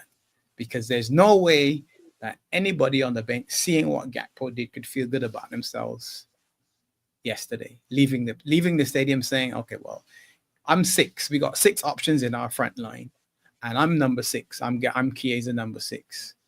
And Cody Gakpo was injured, came back, trained once before this match basically, and was on the pitch before me. That says to me that he's what done basically. So as much as I understand people saying I would like to see, to me, our coach has showed us that that's not an option. That's what you as a fan like, but that's not an option for him, not even remotely. What's frustrating probably is, okay, well, why not bring someone else on the bench who would actually be a viable option and just leave him at home? Why is he taking up a spot on the bench that you could have given to maybe one of the kids to say, you know, here's a good evening out with the team, because that's basically what it was for him. Facts. True what you're saying, Bob. And that goes for everybody else. I think Harvey Elliott has sort of come back into our thoughts because of what he did last week. But go back to the Plymouth match, and to me, this is one of the big matches in the season. The Plymouth match was Harvey Elliott and Chiesa's big audition to sort of get back into the good graces, if you want, with the coach. And we lost that match. The instant we lost that match, to me, I was saying, well, that's it for a couple of players for sure. And he said it. Oh, unfortunately now we don't have the extra games in the FA Cup, so you won't see some players. So that was, in my mind, that's McConnell. Morton probably didn't play, but he would have been on that list. And I think Harvey Elliott and Chiesa joined the list of, and Kelleher, arguably, those players that maybe you like and you want to see, that's it for them. And he said that. That's not me. So this isn't me saying, oh, I don't like any players or I don't want to see them, or maybe even I don't agree or disagree. I'm just saying, well, there's nothing that we've seen as evidence to support some of the sort of, oh, I would have liked to have seen this. I understand that we would have liked to have seen. All of us would have liked to have seen the Chiesa that we know as a footballer, because all of us think he can play. But for some reason, we haven't seen that, which is why I say I don't have, and this is why I challenge Nalante all the time. I don't see the evidence in you saying, well, yeah, we should have played Chiesa. I'm saying, well, there is no evidence of us being able to play Chiesa, to be honest. The argument I would make is this. We played Cody, and what did we get out of it? Zero? Nothing. Zero. Okay? Some might say less than. Yeah. However, I understand that hindsight's 2020, or you get the game of ifs is a dangerous game because there's no assurance that it would have went this way or that. But what I can say is that I've seen what I saw. What the coach made a decision. He stuck to his guns and said, "I'm going to go with Cody. He's my tried and trusted, and that's that." And he fell flat. Rather than be bold and say, I know that I could possibly be taking a roll of the dice by going with Chiesa. But the same opportunity and the same admittance that he made about Elliott after that PSG game, about how he's so gutted over the fact that he wants to start Elliott more. It's very difficult to overlook and not get him into more game playing time. And the sheer fact that he even came out after the Southampton game saying that he got it wrong and should have started Elliott and other players. That goes to tell me that this coach took a roll of the dice, very similar to coaches in our past that have gone to their tried and trusted players, and this time they were let down rather than being bold and courageous enough to say, I'm going to give Chiesa an opportunity. Because the result wouldn't have been any different than what we saw in the essence of we still ended up losing. But in going back to the Southampton game and coming forward again, I would agree that we should have been able to beat Southampton with probably some more of our first 11 rested. Exactly. PSG rested eight of their first team Exactly players what on I the was about to go weekend. with this. So Exactly what I was about to go if with we this. had, and again, the game of ifs doesn't work, but theoretically speaking, if you're looking at, and again, you appreciate coaches saying, oh, it's one game at a time and I'm not looking forward to the next match. I'm saying, okay, yeah, that sounds all well and good, but let's be honest. We got 3 finals in 1 week. Southampton was the easiest final of them all. So you arguably you could have said, all right, you know what? I'll pull some of the main 11 and rest their legs because I'm looking to Tuesday night when I'm going to need them, possibly for 120 minutes, because it was a war of attrition in France. We managed to nick a goal. In the event that they get one, it's probably going to be a similar sort of dogfight. So we can go backwards knowing the result now and say yes. And arguably, again, when we picked our 11s, we probably would have said, yeah, let's kind of swap out a couple of players and give whoever we want to say, whoever it is, some rest. Okay, cool. Now, having not given them rest and then made the substitutions at halftime, which sort of give them the rest that they should have had from the beginning of the game. So rather than get 90 minutes or 70 minutes and just 20 minutes at the end, some of them got 45 minutes. So you still got some people to rest. For me, Harvey Elliott was never going to start the game on Tuesday. And I figured he'd play a part, but not necessarily a big part. Similarly, it was a toss-up between, to me, I guess, Jota and Nunes, and it could be one of those where, oh, we should have started Nunes because he would have been quicker or whatever the case may be. But again, for me, when Nunes comes on, as much as he doesn't get all of the service, you do see the things that he does, and you say to yourself, all right, here's the problem, guy. Here's an opportunity, and you have a 1-2 to play with Mo Salah, where if you play the right pass to him, you're in on goal, and you play the wrong ball. You play the ball in behind where you're asking Mo to run in behind where Mo's not going to run in behind. He stopped and asked you to sort of give it to him square when you go in behind and get the return pass. Moments like that, and again, I'm not saying, that's his fault, but that's the moment that he had in the game. That's his moment right there. That was it. That's the one. That pass. You're talking about the one where he was offside. Sorry, go on. The moment where he passed the ball to Mohamed Salah, he gave the through ball and Salah stopped. Yeah, when 2 of them basically, were on the right hand side, and he played it straight ahead as opposed to sort of playing it back to Mo and then him making the run. Because to me, I'm looking at that and saying, all right, you need to see Mo and see what Mo is doing. Don't just kick it and ask him to do something. See what he's doing, because he's been on running up and down on that flank for whatever number of minutes it was. Work that out to make sure that that movement and that moment means something to the two of you. And you might smile and say that's harsh, and I'm saying yes, but that's the levels, because you don't get you're getting 15 touches. Whether that's your fault or not is another conversation, but you're only getting 15 touches. So each of your touches, unfortunately for you, have to be like you're dealing with the fine china. Okay. So you're about to tell me. You're about to tell me that. You're going to tell me that the same player you thought I was trying to hide. I got to tell that player, hey, you're not going to get as many touches as our wingers or / inside forwards. You're only going to get 15 touches. You're also going to be asked to run your butt off, track back, do all these different things. And then when it does come to you having an opportunity to create and produce something, if that player doesn't want to actually make a run, you got to just deal with it.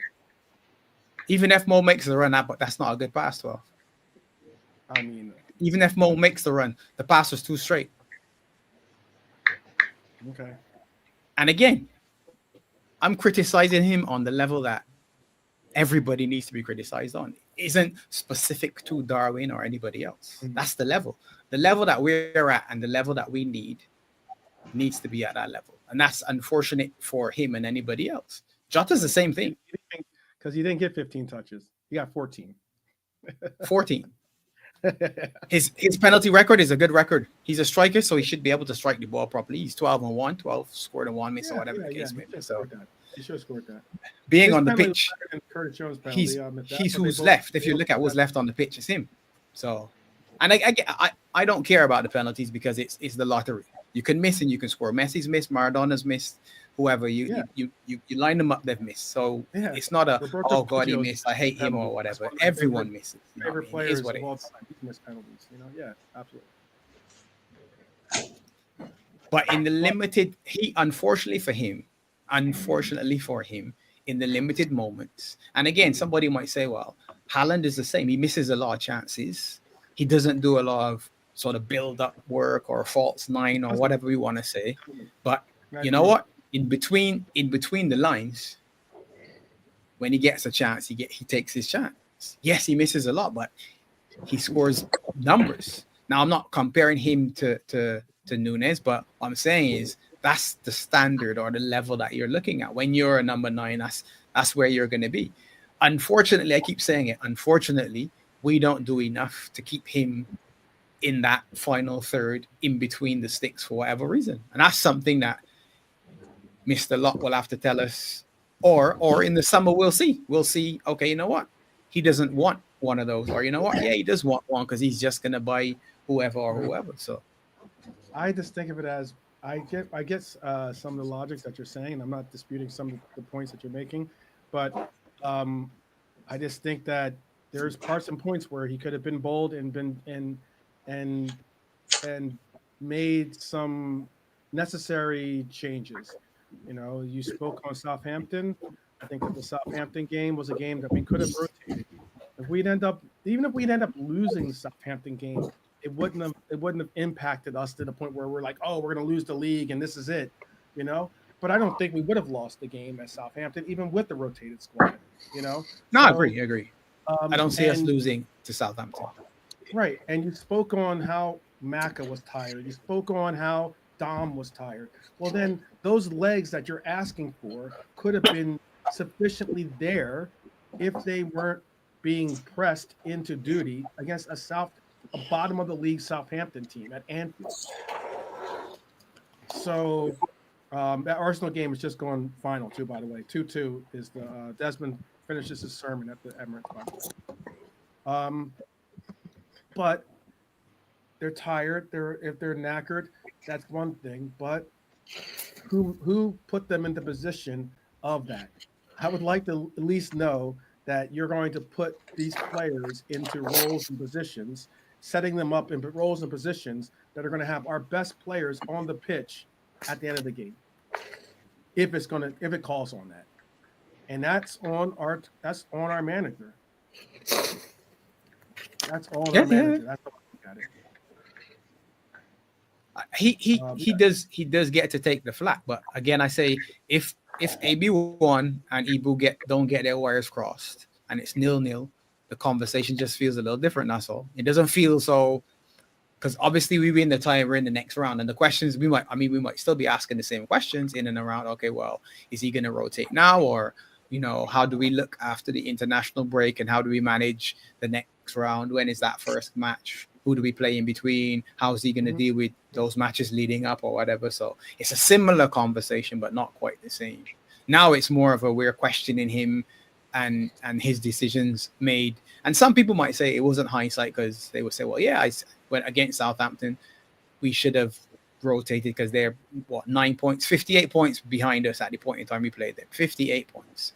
Arguably, we could have played Trey Neone and Rio and McConnell or whatever, similar to how we would have played them in a League Cup match. One might argue, but you still would have played some of your first 11. At the end of the day, we didn't do enough in the middle of the park against a very good midfield setup. I thought Vitinha was awesome, awesome to me. Yeah, both legs, and that was disappointing to me, because watching him in the first, like I said, you know what? That's the man. He's the guy you need to get on his toes in the second leg. Someone needs to do that job. And no one did it. And I was surprised, to be honest. I was expecting someone to say, you know what? He's my guy. Wherever he goes, I'll go. Whoever that is. Maybe that's Dom, because he's the man with the extra lungs. Or maybe it's CJ and you sacrifice a forward player to do that. I don't know. But all that is hindsight, because if Mo takes one of those first two chances, I think we win the game as well, though. It's easy to play an armchair quarterback, Yeah. Always. Always. But I mean, I just look at it as like, yeah, I didn't. Uh, the coach literally came out, or he came out and said he got that Southampton game wrong. The selection that he made for the lineup was wrong. That's not my words. That's the coach's. Yeah. So, with that said, when he went into this matchup, because he got that wrong, he then put in motion the situation of saying, okay, well, you're coming up on this matchup against PSG. We just saw how we played against PSG in Paris. What are you going to do, coach? I'm going to bring out the same lineup that I saw do poorly at Paris, and I'm going to play him in Liverpool. That's on some Einstein's theory of insanity or whatever it's called, type situation. But that does not 12. make sense. In that same regard, though, wouldn't you argue? Sorry, I don't want to hog the panel either, though. So if the other guys want to chime in, feel free, right? So it's not just a conversation for you and I. So I hope I haven't taken over. But in the same way, then couldn't you argue you trained all week with the 11 in mind? So the starting the same 11 and said, all right, here's what we're going to do different to last week. So here's what we did wrong. So you did that. You did this. Trent, you need to be a little higher. Robbo, I want you to press here. Verge, I want you to step out and win this ball. You in the midfield, I want you to track these two runners. And we're going to press higher so we can win this. Mo, you cut. Diaz, you cut. Don't press with Jota when it goes to this place. When they do that, we do this.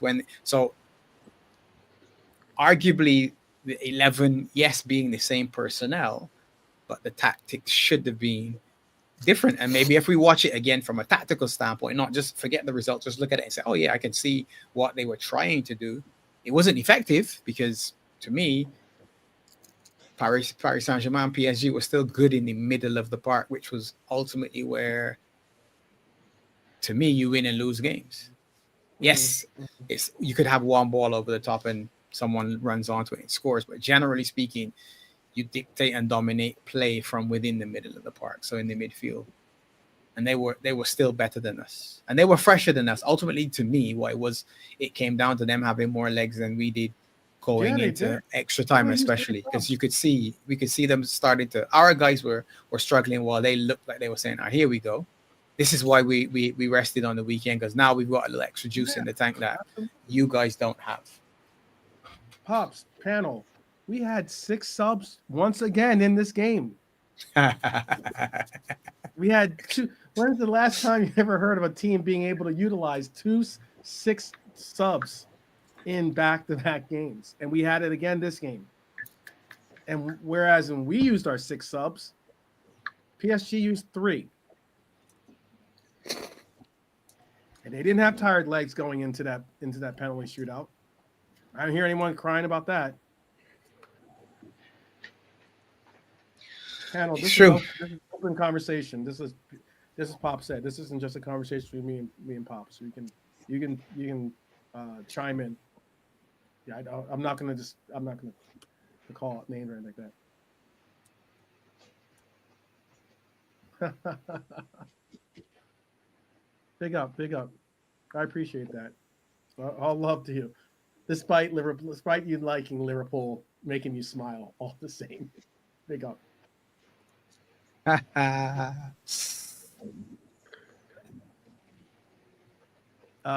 Anyone? Nalante?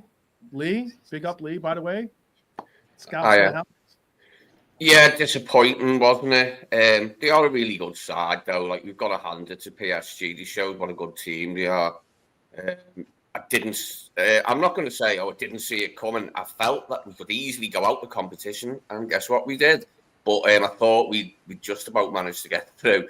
But no joy. Yeah, I think you're right when you said if Salah had scored that early chance, the one that the guy on the knee, when he put his leg out and it hit him on the knee, if that one had flew in, might have been a different story. But we've just got to deal with it, haven't we? There's some good sides out there, and PSG are one of them. Unfortunately, we drew them, and that's all there is to it.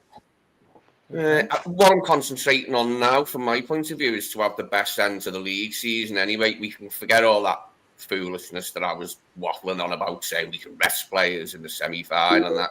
We're not even there. We're not even in the quarters. So we can concentrate on getting our best, the best points total we can get. And if we could get that 97, that'd be great. I'd love that. Because, they can't really, I don't feel if we get 97, they can say as much, it's a terrible league, you won it. No, we were just good. We just won a lot of games. Not having that poor league thing. It's funny you mention that. They will say it, Lee. They will. Don't worry about it. Yeah. Whatever helps them to sleep. Whatever helps them to sleep. Yeah. Where was it? I don't know if I put it in the chat yet or not, but let me see if I can find it real quick, because I think it was 1996, 97.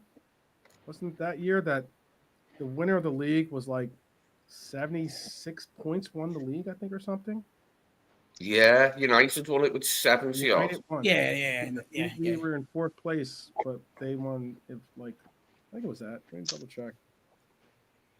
City moved the needle for good 12. That's the problem. So City moved the needle to the 90+ barrier, and everyone lost their minds as soon as you draw a game.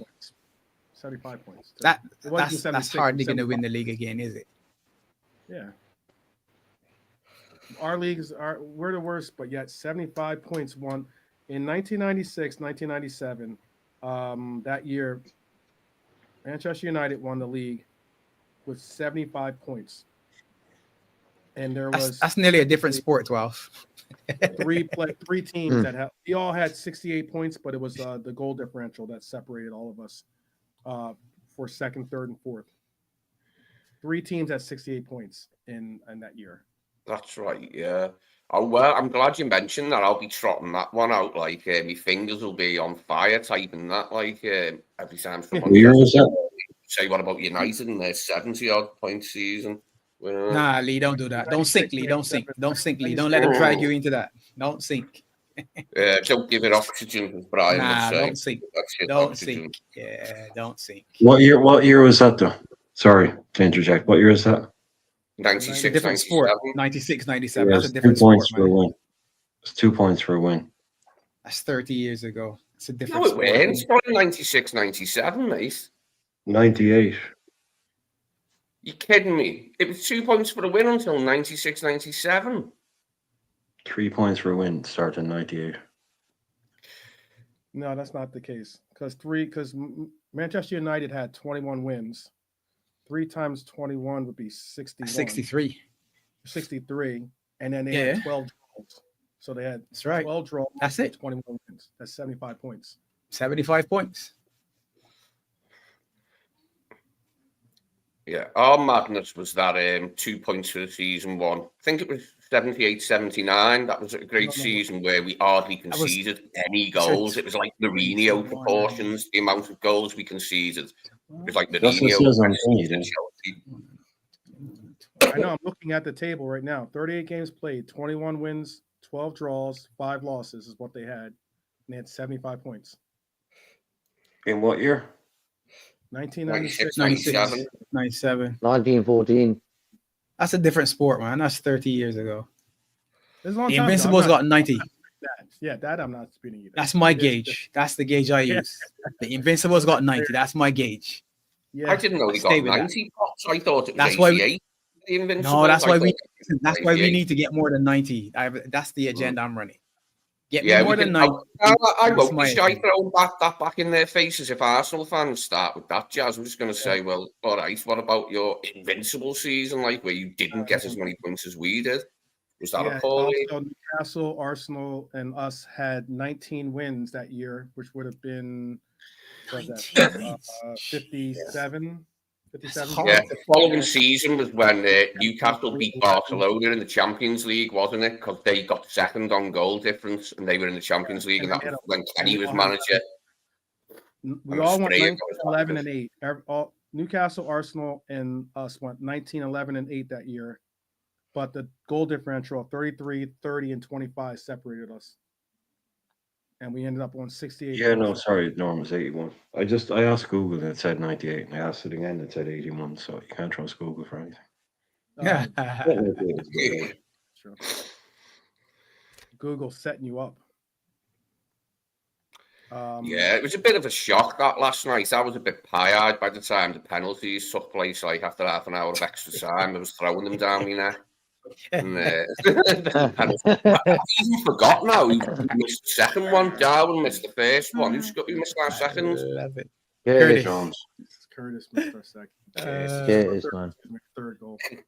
Like for me, you know, what I was saying yesterday is that if you finished the top 2 positions in that league format that we started the Champions League, we should go straight into the quarterfinals. That's what should have been done. They should have said that the first top 2 teams who finished in the league, top 2, you don't have to do no playoffs, you don't have to do no last 16. You're straight into the quarterfinals. Oh, mate, I remember how good I was in 96, 97 that we missed out on goal difference to Newcastle. I felt we deserved it to finally be in the Champions League for the first time ever that season, but we had to wait longer, didn't we? To make our debut in the revamped comp. Yeah, it is a bit shitty seeing as how we won the bloody this new format. We finished first, like by a country mile, and it ended up getting PSG. But that's the system, isn't it? Now that's the way it goes. And I'll be Well honest, done, Red Armchair. We've been able to handle PSG all the same. But let's be honest, though, guys, right? Huh? No, I was just gonna say, let's be honest. The issue isn't necessarily us winning and where the teams landed. It's the fact that the likes of PSG and Real Madrid and Man City were struggling at the beginning of the season. And what happens in the Champions League? There are teams that have injuries or whatever, and come the second half where it matters, the knockout phase, you get players back, you get fitness back, you get a run of form, and they're clicking at the right time. So, I mean, people might say, well, our fans might say we feel hard done because we ended up playing PSG instead of PSV. But at the end of the day, at some point you play a PSG or a Madrid or somebody. So us winning this round by beating PSV, let's say, like how Arsenal have beaten them, and then we still end up playing Madrid. Well, they end up playing Madrid, but look at what we had next. Arguably a tie against Bruges or Villa. If you start the season and they say to you, okay, beat Bruges or Villa to go into the Champions League semi-final, you're snatching that one. You're saying, yeah, sure, give me that. I'll take that. I'll take a risk on going to Villa Park. Hey, mate, we'll soon get on Sunday. If we're lifting that trophy on Sunday, I've always loved the League Cup because we used to win it when I was a kid. I've always loved it. Exactly. I'll soon forget. I enjoyed last year's final immensely because we managed to do it like with a lot of players out, a lot of players injured. So I'll be enjoying myself hopefully on Sunday, and I'll soon forget about Paris. I think what's wild is too what Red Armchair Supporter says here. The people who say it's a bad league should ask themselves how bad their team is if they can't win a quote unquote bad league. It's the obvious answer. If it's such a bad league, then yeah, isn't that more testament on your team more so than the levels? Because it's not like this team has it's not like we're looking at some, again, what was this, 12 draws, 8 losses, or 5 losses style situation. This team's got 1 loss in Premier League. What I always felt with Newcastle fans, I know they picked us on goal difference that season, but I felt they still had a cob on with Liverpool for beating them in that when they went way out in front in the league and then we beat them at Anfield. And that weren't our fault. We needed that win ourselves to try and get Champions League. But I feel Newcastle fans, some Newcastle fans, only some, have held it against us all these years. I mean, because I was really supporting Newcastle in the Champions League that season when they finished second and Sprayer got the hat-trick against Barca. That was up off my feet, mate. I enjoyed that. The hat-trick from Tino was mega. But, yeah, it's just, I don't blame other teams. If we fail to win something, the blame's on us. It's not on the team that beat us. I'm not like, I blame us for not winning. Not another team. Arsenal fans should be blaming themselves, their own side. Okay. Brian's asking if it is 100% on Slot or 0% on the players. No. The coach is supposed to set his team up for success, but it ends up being ultimately on the backs of the players to go out there and uh, capitalize off of their positioning or their talents. But ultimately, I don't think that he said. I truthfully just don't think Slot set them up for success. That's all. And again, I understand Pops' question of if Kanate doesn't make that play, and it's 0-0, and we're moving on, are we still having this conversation? Possibly not. Possibly, we might be having this conversation, but it's not to the extreme that we are having it at this moment. I will agree with that. Possibly not.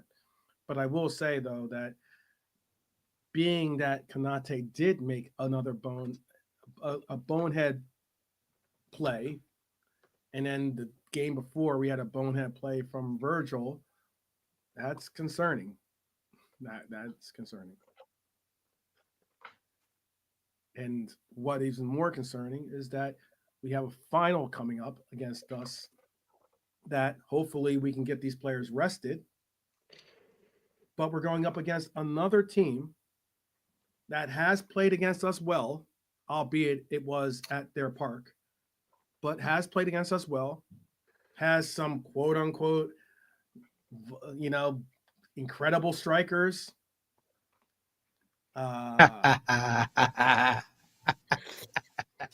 And has a formidable midfield. I don't know if this. I mean, you could tell me right now, real quick. Would you, if you were just a quick answer, I guess, what would be who's got the better midfield? Does Newcastle or does PSG, in your mind? PSG's midfield's much better, isn't it? PSG. I mean, they really showed what a good side they were last night. As much as we might have made a couple of mistakes, they're just a really strong outfit, PSG. So there's no disgrace going out to them. It's not like we've been knocked out by a lesser side. We've been knocked out by a really good side, really good players all over the pitch, 1 to 11 and on the bench. Mm-hmm. So it's just something we've got to have to swallow in it. Hopefully we'll come back stronger next season. That's not changing that narrative as well. They were winning 1-0, or they were like, I looked about just before I pressed the link to come on here. I looked and they were winning 1-0. Atletico, so that was it's in extra time. Still going on, by the way. It's in extra time. Second half 2-2. I agree. Laszlo, I'm changing that narrative. It's the second in 7 years. Forget 30 years. Leave that in the past. Let's not do that. Second in 7. True. Shut up to all of them ones. What have you won in 7 years? Nothing, because it's been us or the Blues. Shut up. Pops just told me to shut up. Not you, Laszlo. That's not you. Come on. You know who that goes to. That's for Lee. That's for Lee when those fingers get busy. When they start talking about 30 and 35 years. Now we're done with that. It's 2 in 7. How you'd like me now? Shut up. I guess we'll just try to ride out the Real Madrid game until it ends. With that said, how about this then? Finals coming up. We'll get a little sneak preview of what you're feeling. You can obviously change your opinions because we're going to get a better read on whether we all don't think that Trent's going to be available, but we'll get a better read on what Cody's fitness is looking like. We'll get a better read possibly on whether what Kanate's fitness is going to be like towards game time or closer as we get closer to game time. But what's the lineup that you go with against Newcastle? I'll ask JK, Pops, Brian, Lee, then Olate. I'm going Alisson, goalie, Kwanzaa, right back, Kanate, Virgil, Robertson. Midfield, I'm going to go, we've got to go Gravenberch, Sabotolai, McAllister for me, again. And then up top, I'm going to go Diaz, Darwin, Salah. Okay. Pops? Are you going with the same lineup we went with against PSG, or are you going to do changes? Yeah, I think Kwanzaa's in for Trent. I think Ibu's just cramped, so he'll be back. So JK's back 5, I think, is a good shout. Middle of the park, 5 days rest. Yeah, you're gonna start Gravadom and Mac 10 in the middle of the park. Now up front, this is where it could get interesting because again, that man on the left becomes a pivotal man. Is it Gakpo ready to go proper? And does he then put Lucho in the false 9 and sit his 2 quote unquote misfiring strikers, or does he give one of the 9s another run? Well, one thing I will not be doing in the foreseeable future is predicting Jota as one of the scorers again, because I predicted him to score for the last 3 matches on the run and he hasn't scored. So this time it won't If you don't be. predict him, watch he's going to score. I bet you he does. Not that it makes any difference. That's like stepping on the cracks in the pavement, isn't it? Like, but you know what I mean? I'm not going to do it this week. I'm not going to do it for the final. Oh, look at Norm I'll be going predicting bold. Jota to score. Norm is going bold. That is a bold lineup. I think the 5-day turnaround might help instead of a 3-day turnaround. Like, I'm really glad it's a Tuesday, Sunday thing. Yeah. And It gives you time to get the lactic acid out of the legs. Yeah. Endo, I don't see Endo starting because Endo becomes your auxiliary right back / centre back sub. If you look at it, to be honest, if Kwanzaa starts at right back, you don't have a centre back or a right back on the bench. You still have Costas to back up Robbo, but there's nobody who can play in the back line if you start Kwanzaa. So if you put Endo in the middle of the park, then he's not available on the bench, or you have to move him from the middle of the park to the back line if you make a sub. Mm-hmm. So that I see Endo on the bench. Pops, can I ask Pops a question? Yes, sir.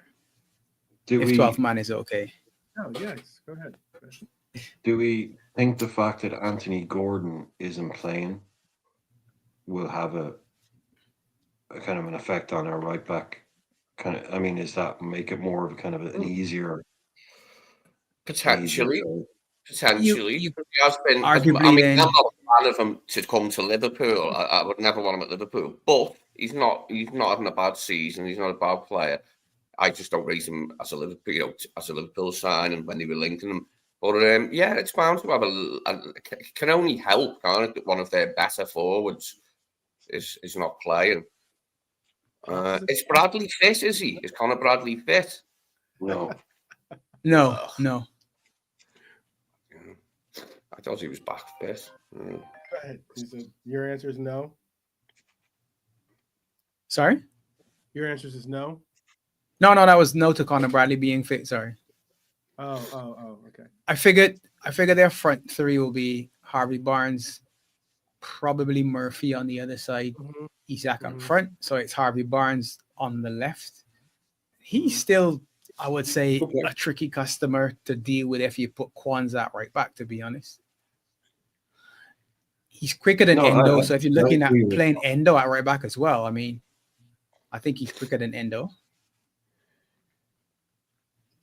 Yeah, no, I agree with what Pop said. I think if you have an Endo on the bench, it gives you someone that can come on in 2 positions. Three actually. Yeah. Yeah. So I think that's the way I'd keep him there and see, okay, we need to change this so we can put Endo there. Exactly. In case of an injury, a knock, a cramp again, or whatever, if Ibu suddenly cramps up again, because by then he should be okay, to be honest. Extra time. If this penalty, if this goes extra time, no, we can't do that. That's one thing we can't do. We go in 90 minutes. We need to finish this one in 90 minutes. Yeah, so I think subs will be massively important. Yeah. Do you think? I'll ask this too. Well, we can hear you can put in your lineups if you want to, but quick question though. Is it maybe? We saw him cramp up. We know that Mohamed Salah. We know that obviously Ibu are observing Ramadan right now and fasting. Is that maybe an issue? Nah, they've been doing it all their lives, haven't they? They're used to it. So, But so asking, for the like, professional athletes, they'd have it. 100+ minutes is a lot. They'd have it locked down. A professional athlete by the time they were, at the age they're at now. Mo's been doing it all his life, so is Ibu. So I don't think it has an effect, does it? Okay. I wouldn't imagine anyway.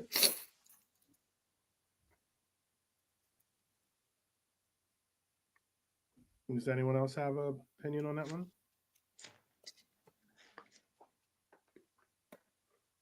No. Maybe. No, I think I think it'll affect them. Like, but, so Trent's got an injury, has he? I missed that last night. Did he go off? Did he? That's the big one. Yeah. Lee, you sure you were at the match? You watching, Lee? You sure you're watching the game, bro? I was talking as well. You know what I mean? You do talk to people as well. Don't you? He was doing his own watch along. He was shouting up the birds at the back. He was shouting up the numbers. Something or yeah, it's just a question because it is something of I know it's been brought up on a couple of different broadcasts about maybe that was the reason why he was cramping up is because he was just not properly hydrated to go the distance that he ended up going. Do you go with the lineup that started today or yesterday, Brian in Newcastle, or do you switch it up? Well, we have to make that obvious change to it. We assume Kwanzaa. He could throw something at us, so that you have to change that one. No, I'd be a little bit surprised if Jota started. If I don't know what happened with him either, but if Gakpo, Diaz, and Salah are all fit, I think I'd do that. Yeah, I'd be a little bit surprised if Jota got a start. Well, no, the midfield the same. The defense keeper picks itself unless Simi gets a shout. Who knows? I think probably 2 changes maybe. But their midfield, like I think someone's asking, was a better midfield. PSG, I was going to say by far, but it's the most impressive midfield 3 I've seen in a while, especially Vitinha. So, yeah, I think he'll probably disappoint a lot of people who want to see Elliot, Chiesa, Endo. Those people, I don't think we're going to see that. But he's going to be forced into some changes, certainly. But I wouldn't start Jota. No, I'd put Diaz back in the middle. And if being Gakpo is ready to play, I'd start him and just keep Darwin, Jota, Chiesa, Elliot, all those boys on the bench, Endo on the bench, and then you can change it. Because if it does go to extra time, our bench, considering our bench could be telling, with the quality we have on the bench and the people. More quality, haven't we, on the bench, Brian? You're right there. We've got more options on the bench that could affect change in a game. Whereas Newcastle, to affect any real change, what have they got on the bench? All the best players will be on the pitch. I'd start Jota again. Like, I'm not going to predict he scores, as I said, but I'd start Jota again. Like, and I'd start Gackers as well on the left if he's ready. I'd leave Lucho on the bench for this one because he's a good impact sub. Lucho with all his energy and direct running, he's exactly the type of a great type of sub to have on the bench. Like, who's your front line? Jota, Salah, and Gakpo. Okay, you didn't watch the game, but okay, cool. I've not seen Jota do a few half all right things. But, still going to keep faith in him because I like Jota. Okay. All right, so we got JKs, we got Pops, we got Irishmans, we got Lees, Nolante. What are you going with the same starting lineup, or are you we all know that you've been asking for change this entire season, so is the cup final where you get it or you expect it? Well, I don't. Again, it's not going to make any changes. Any changes would do down to injury. He's not going to make that much changes, if I'm honest. The back four will be the back four. I'll start Kelleher ahead of Allison in the final. Kwanzaa will have to come in, and then the rest. And then I agree with Norm. I'll start Endo. Wow, okay. I'll start Endo. Mac. Where are you starting Endo? Where are you starting him, and who's he replacing? No, Endo ahead of Grav. Okay. Yeah. It's the same thing that Norm. Yeah, Norm said. Yeah. I agree with that. To be honest, I agree. But Mac. That would be a choice. Bold choice. Yeah. I don't. Slot. I'm talking about by Slot to do. Yeah. But Slot's not going to do that. This is just my opinion, anyway. It's just what I would do, but I don't think he'll do that. 50-man squad and that and all that. Sobo, it's hard. I guess I'll start him. If Jones actually performed, I would have potentially started him, but he weren't great when he came on. Hey, He didn't do enough. So yeah, I guess Sobo. In terms of the three, I wouldn't start Gakpo when he came on. He didn't look. He's still done 100% for me to start a game. So I'll do Diaz, Salah, and Darwin.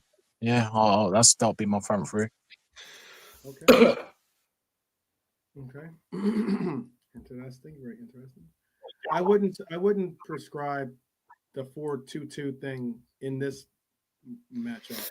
To be honest with you, I would go back to. I would stay with the 4-2-3-1. I also what I would do and what I see Slot doing is two different things, but I think Slot's going to go with the same lineup. To be honest with you, mine is obviously Trent, who can't start. No, that was a question, Pops. You can answer this maybe if you get a chance. I know you're on mute, so. But also, I think I asked Brian this question yesterday. I don't know if Lee was part of the show to answer this one or not, but would you try something different? Maybe not so much in Newcastle. Maybe you can maybe even save. Maybe you could even save it for league play if Trent's going to be out for a lengthier period of time. Maybe let's say past the break. But would you ever contemplate trying a back line that has Robbo and Simicast playing? Not next to each other in the sense that they play next to each other. So it's not like he's not adventurous enough. We've seen Robbo play left center half basically, and have Simicast play the left back, but didn't exactly work out too well. But still the same, we saw it. But would you be open to a back line of Simicast, BVD, Ibu, and Robbo?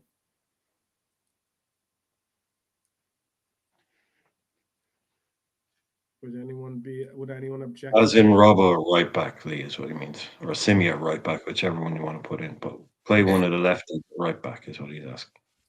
Yeah, I wouldn't be keen on that. Having a left-footed at right back. It's very, very rare you'd ever see that. It's always forced upon a manager, that, isn't it? Like, it's not something you're going to do naturally. Whereas right-footers at left back are much more common, aren't they? But left-footers at right back are less common. Yeah, he can play that left centre half, can't he? And he did in the FA Cup game to allow Simicast to come in. But I wouldn't want to see that. I'd much prefer, if there was no right back, I'd prefer Kwanzaa to play right back. Okay. I mean, you do take away some. You do not take away, but at least you start playing that player into the strong foot of your left footer. That's playing. Yeah, I prefer Quansah over Endo at right back because of his pace. Quansah's got more pace than Endo, and he'll need it to keep tabs on Harvey Barnes, won't he? Mhm. So, was Trent's injury that I honestly did? Maybe I was in the toilet. I don't know. Was Trent's injury look a bad one today? Mhm. It's bad. He landed on his ankle all kind of weird. Oh, that's not good. That's not good, especially with the final coming up. I mean, it's something we could probably absorb after the international break with the rest. The rest we've got, and hopefully Bradley will be back by then. But it is a concern for the final to have to play it. Constantly the centre back, really, isn't he? Like he can play right back, but centre half's his position. So it is gonna weaken us a little bit. But they've got no Gordon, as you said. They'll be having a stand-in in that position, won't they? So Harvey Barnes most likely. yeah, he's not too bad. Like Pop said before, he's got a trick in him. He can finish. I've seen him score against us before for Leicester. 40 million quid. I think they paid 45 million for him. Paid a lot of money for him. So he's no youth product for him. He's a decent player. Okay. All right. Yeah, I don't think we'll make a lot of changes. I think Quansah will be the only change, probably. Maybe so, there might be some differences at centre forwards and people's picks and that, and who he goes for. But I think it'd be largely the same 11 as against PSG. Okay. And then he'll start maybe resting players after the international break if he thinks they're tired because we can. Do you know what I mean? Just because we can. Right. We've got that much of a cushion that we can do that. Okay. That was the only thing I was thinking about, like after the international break, is that we would start resting because of the Champions League. Now there's no Champions League. It's not the same thing. And like I said, we can rest a few players after the international break in certain fixtures, can't we? Because of the cushion that we've got. If things aren't working out from the beginning, you can change them then, can't you, at half time, whatever. We might not even need to rest players really like that. So there you go. No more Champions League. About to end the only other tournament only other competition that we're in. Penalties in Madrid. Penalties in Madrid. Penalties in Madrid. Okay. Let's see how this goes, people. Let's see how this goes. Courtois and Oblak, two of the best keepers out there. So let's see who comes out on top.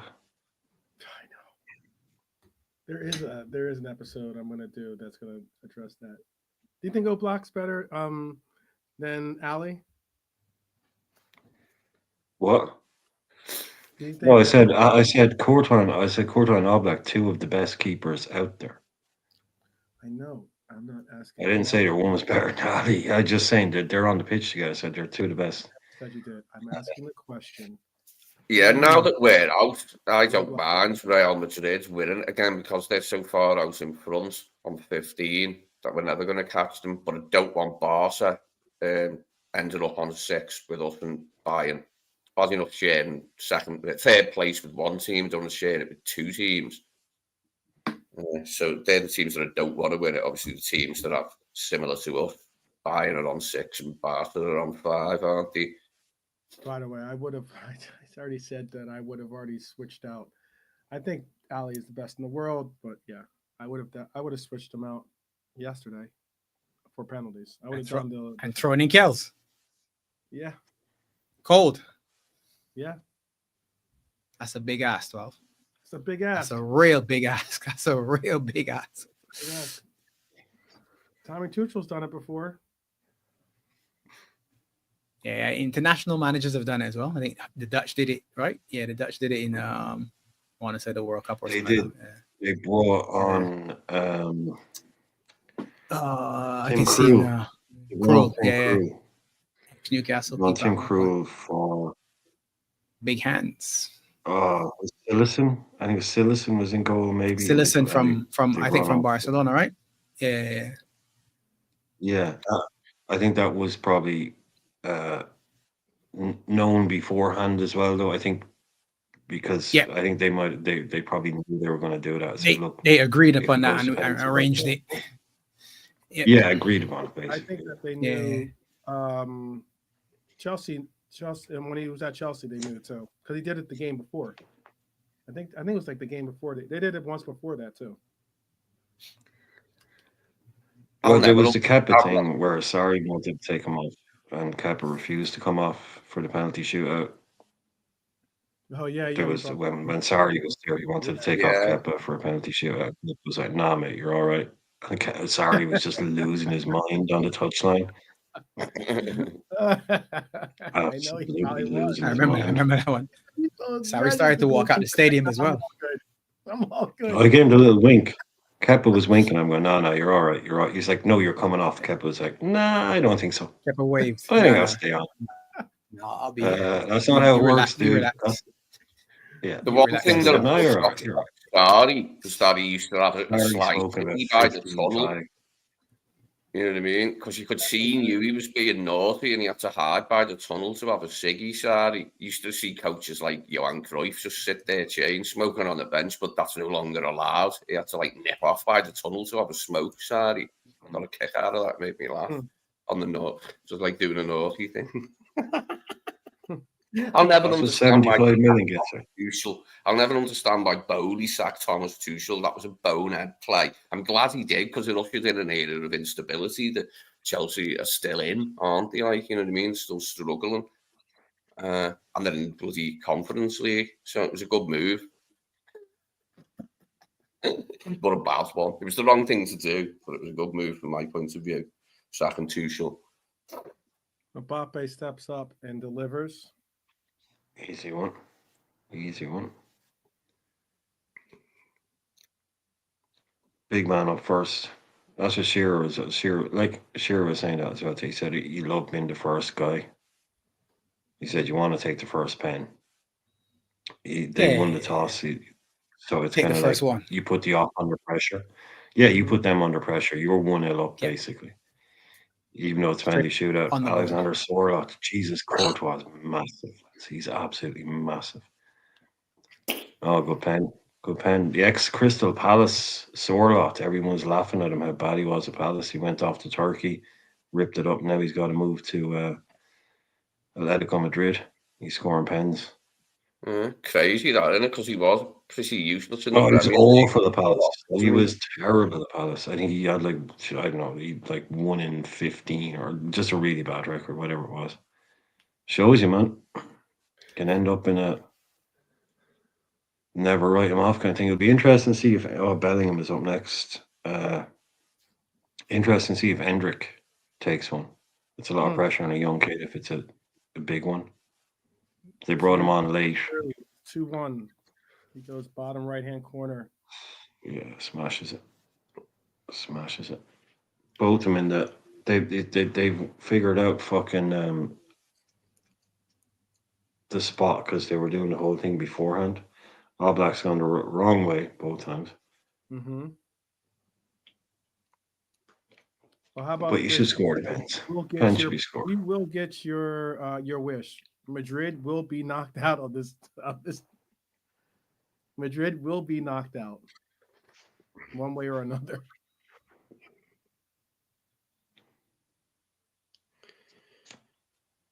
Oof. Wow, well taken penalty by. Great penalty. Alvarez.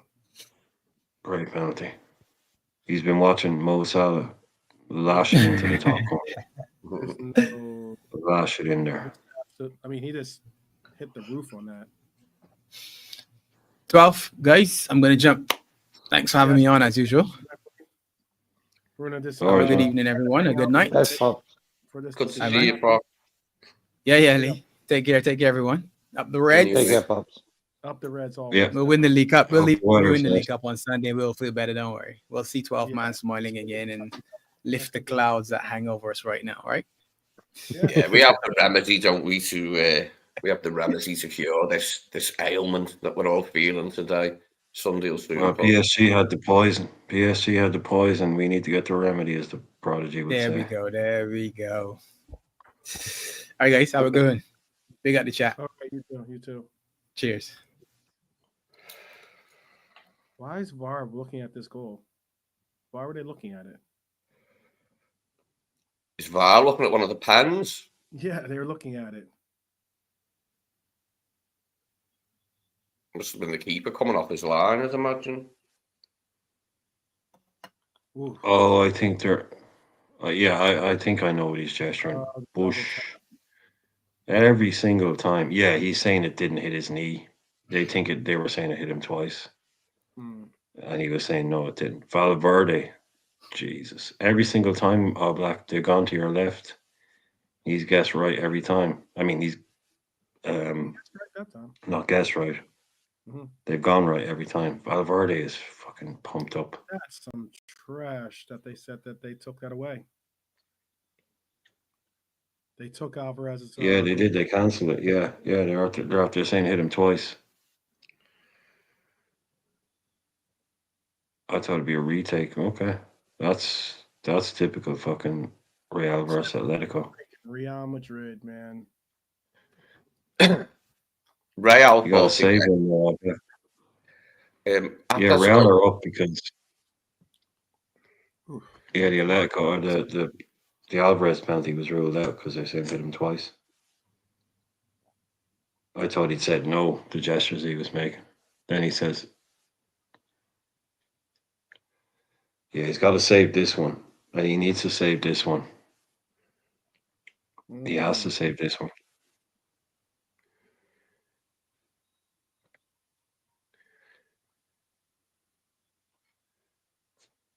He's going to save it.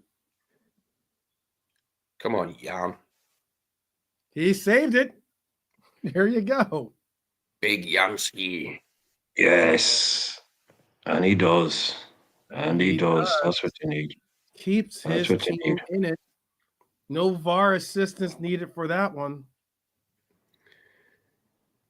Yeah, see, Lee, Alvarez, when he was taking it, he slipped. Mm-hmm. So it was like, oh, that was they've all gone the same way. He saved that one easy. That was a poor penalty. That was very close to. Okay, Letty. Oh my God. Who's this guy? Gotta score this one, dude. Whoever it is. Oh, that's it. This is what they do to him. Everything. They've beaten him twice in finals. This is what they do to them. Atletico thought they were hard done to in that final that went to extra time. Remember that one, the Atletico Real final that went to extra time? Nope. Ronaldo got the winner. Oh, there's a bit of afters here. Hang on. A bit of afters here. A bit of afters on the pitch. Llorente was Marcus Llorente. Off the crossbar. Down.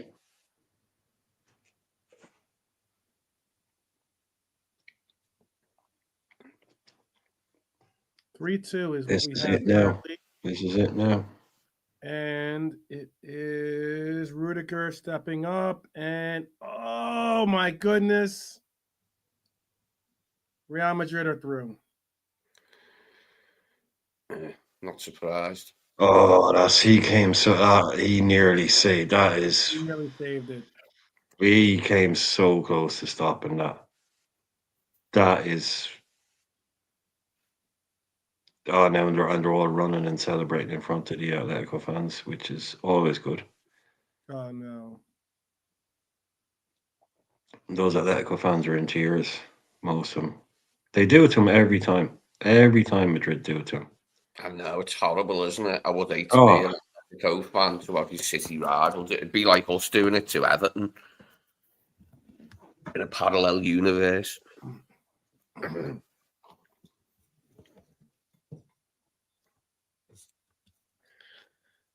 I don't know what Simeone's doing right now. He's geeing up the crowd. He's just saying, come on, don't worry. Don't worry. He's just geeing up the fans. He's saying, come on, don't worry. We you know. Oh, he's so close. He could have made that save. He had nearly all of his hand on it. He just sneaks in underneath him. Yeah, man, that's there was enough power in it. There's enough power in it to take a pass him. But Rudiger, he got lucky, man. That could easily have been saved. Hella lucky. It could have bounced out, like it bounced in, could have bounced out. And on top of that, jeez, that's unfortunate for Alvarez.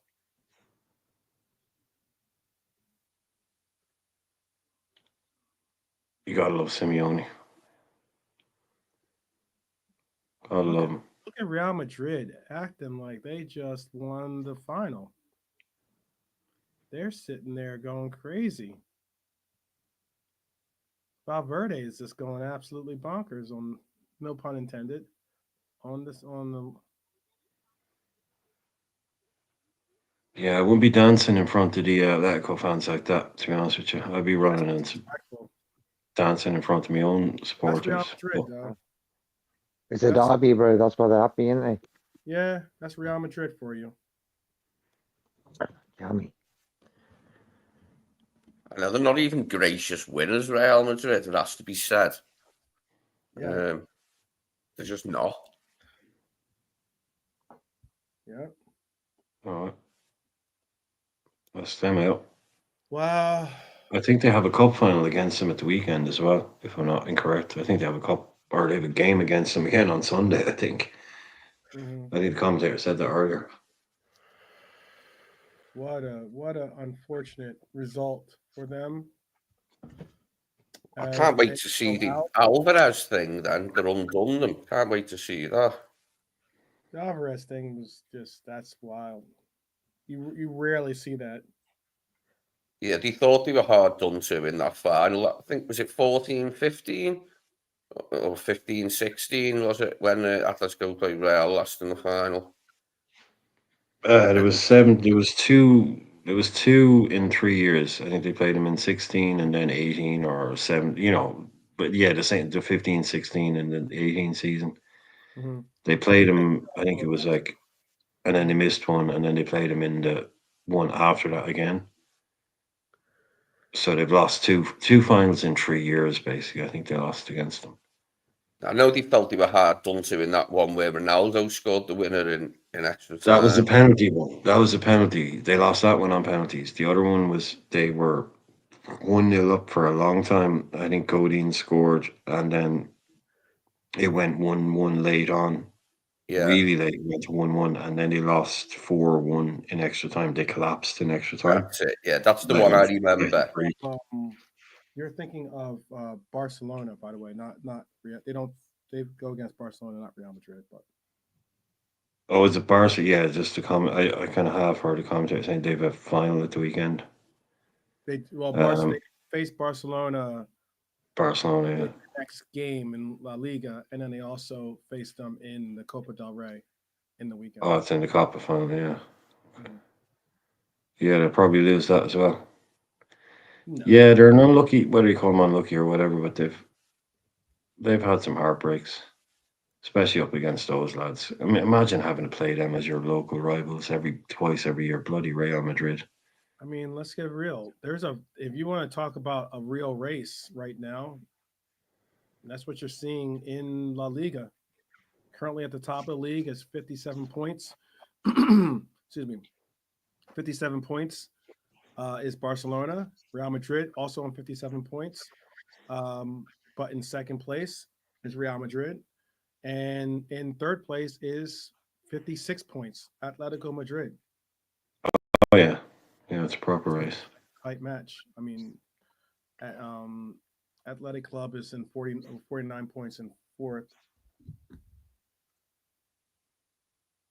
But, yeah. No.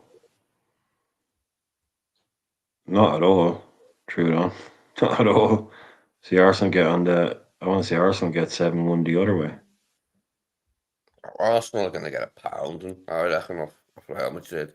Even if they've got players back, they'll get a pounding. I'm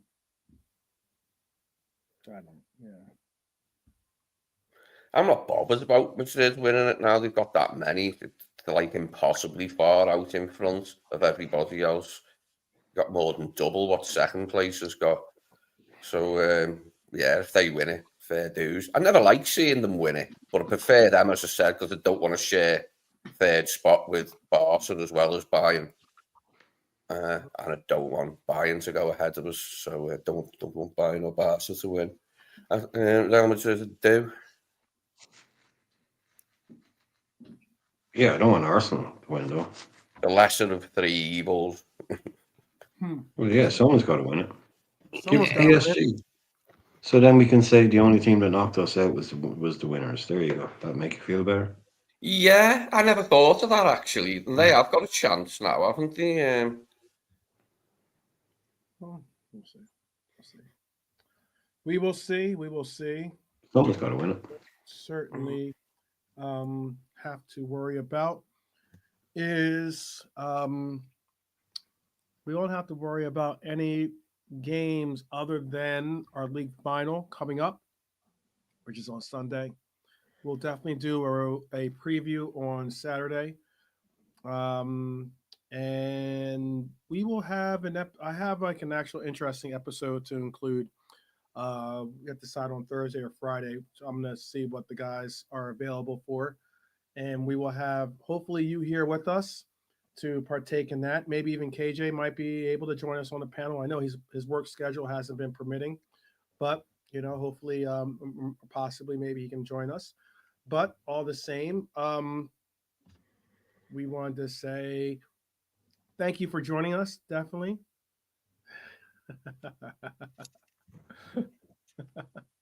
It's a good question, Norm. It's a good question. But no zombie 11s. Definitely no zombie 11s. But let's just get comments from our panel to tell us what they'd like to say before we push off here. So we'll go. Brian just went off mute, so I'll ask Brian first. Any last statements or words you want to say? Oh God, no! You do your thing. Just thanks for being here. Enjoy your evenings. Okay. And Lee, anything from you? Yeah, just thanks for being here, everyone. Sad circumstances, but we've got Sunday to look forward to. So let's all recover and focus on Sunday. Absolutely.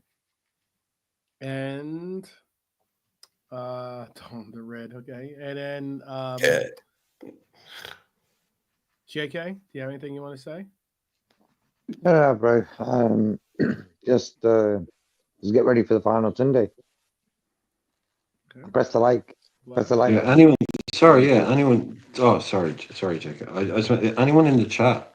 Is anyone going to the final? If you are, Norm, maybe let us know. Is anyone actually going to the final? Before you go, if anyone in the chat has actually got some tickets going to London. Oh, Volante's not going, I guess. He is going. Yeah, no, I was thinking. Yeah, obviously. Yeah, okay. Super cool. Oh, mate, That'd that be was my nice. first visit to Wembley, 84 against Everton. And it was a dull game. We won the replay at Main Road, but it was a really crummy game. That 0-0. My first visit to Wembley. No, apologies, Jake. I'm sorry. That I shouldn't have said that out loud. It popped into my head. Sorry, I cut you off there. Sorry, Jake. No worries, bro. Enjoy the game, Norman. Bring us some luck, bro. Take some photos.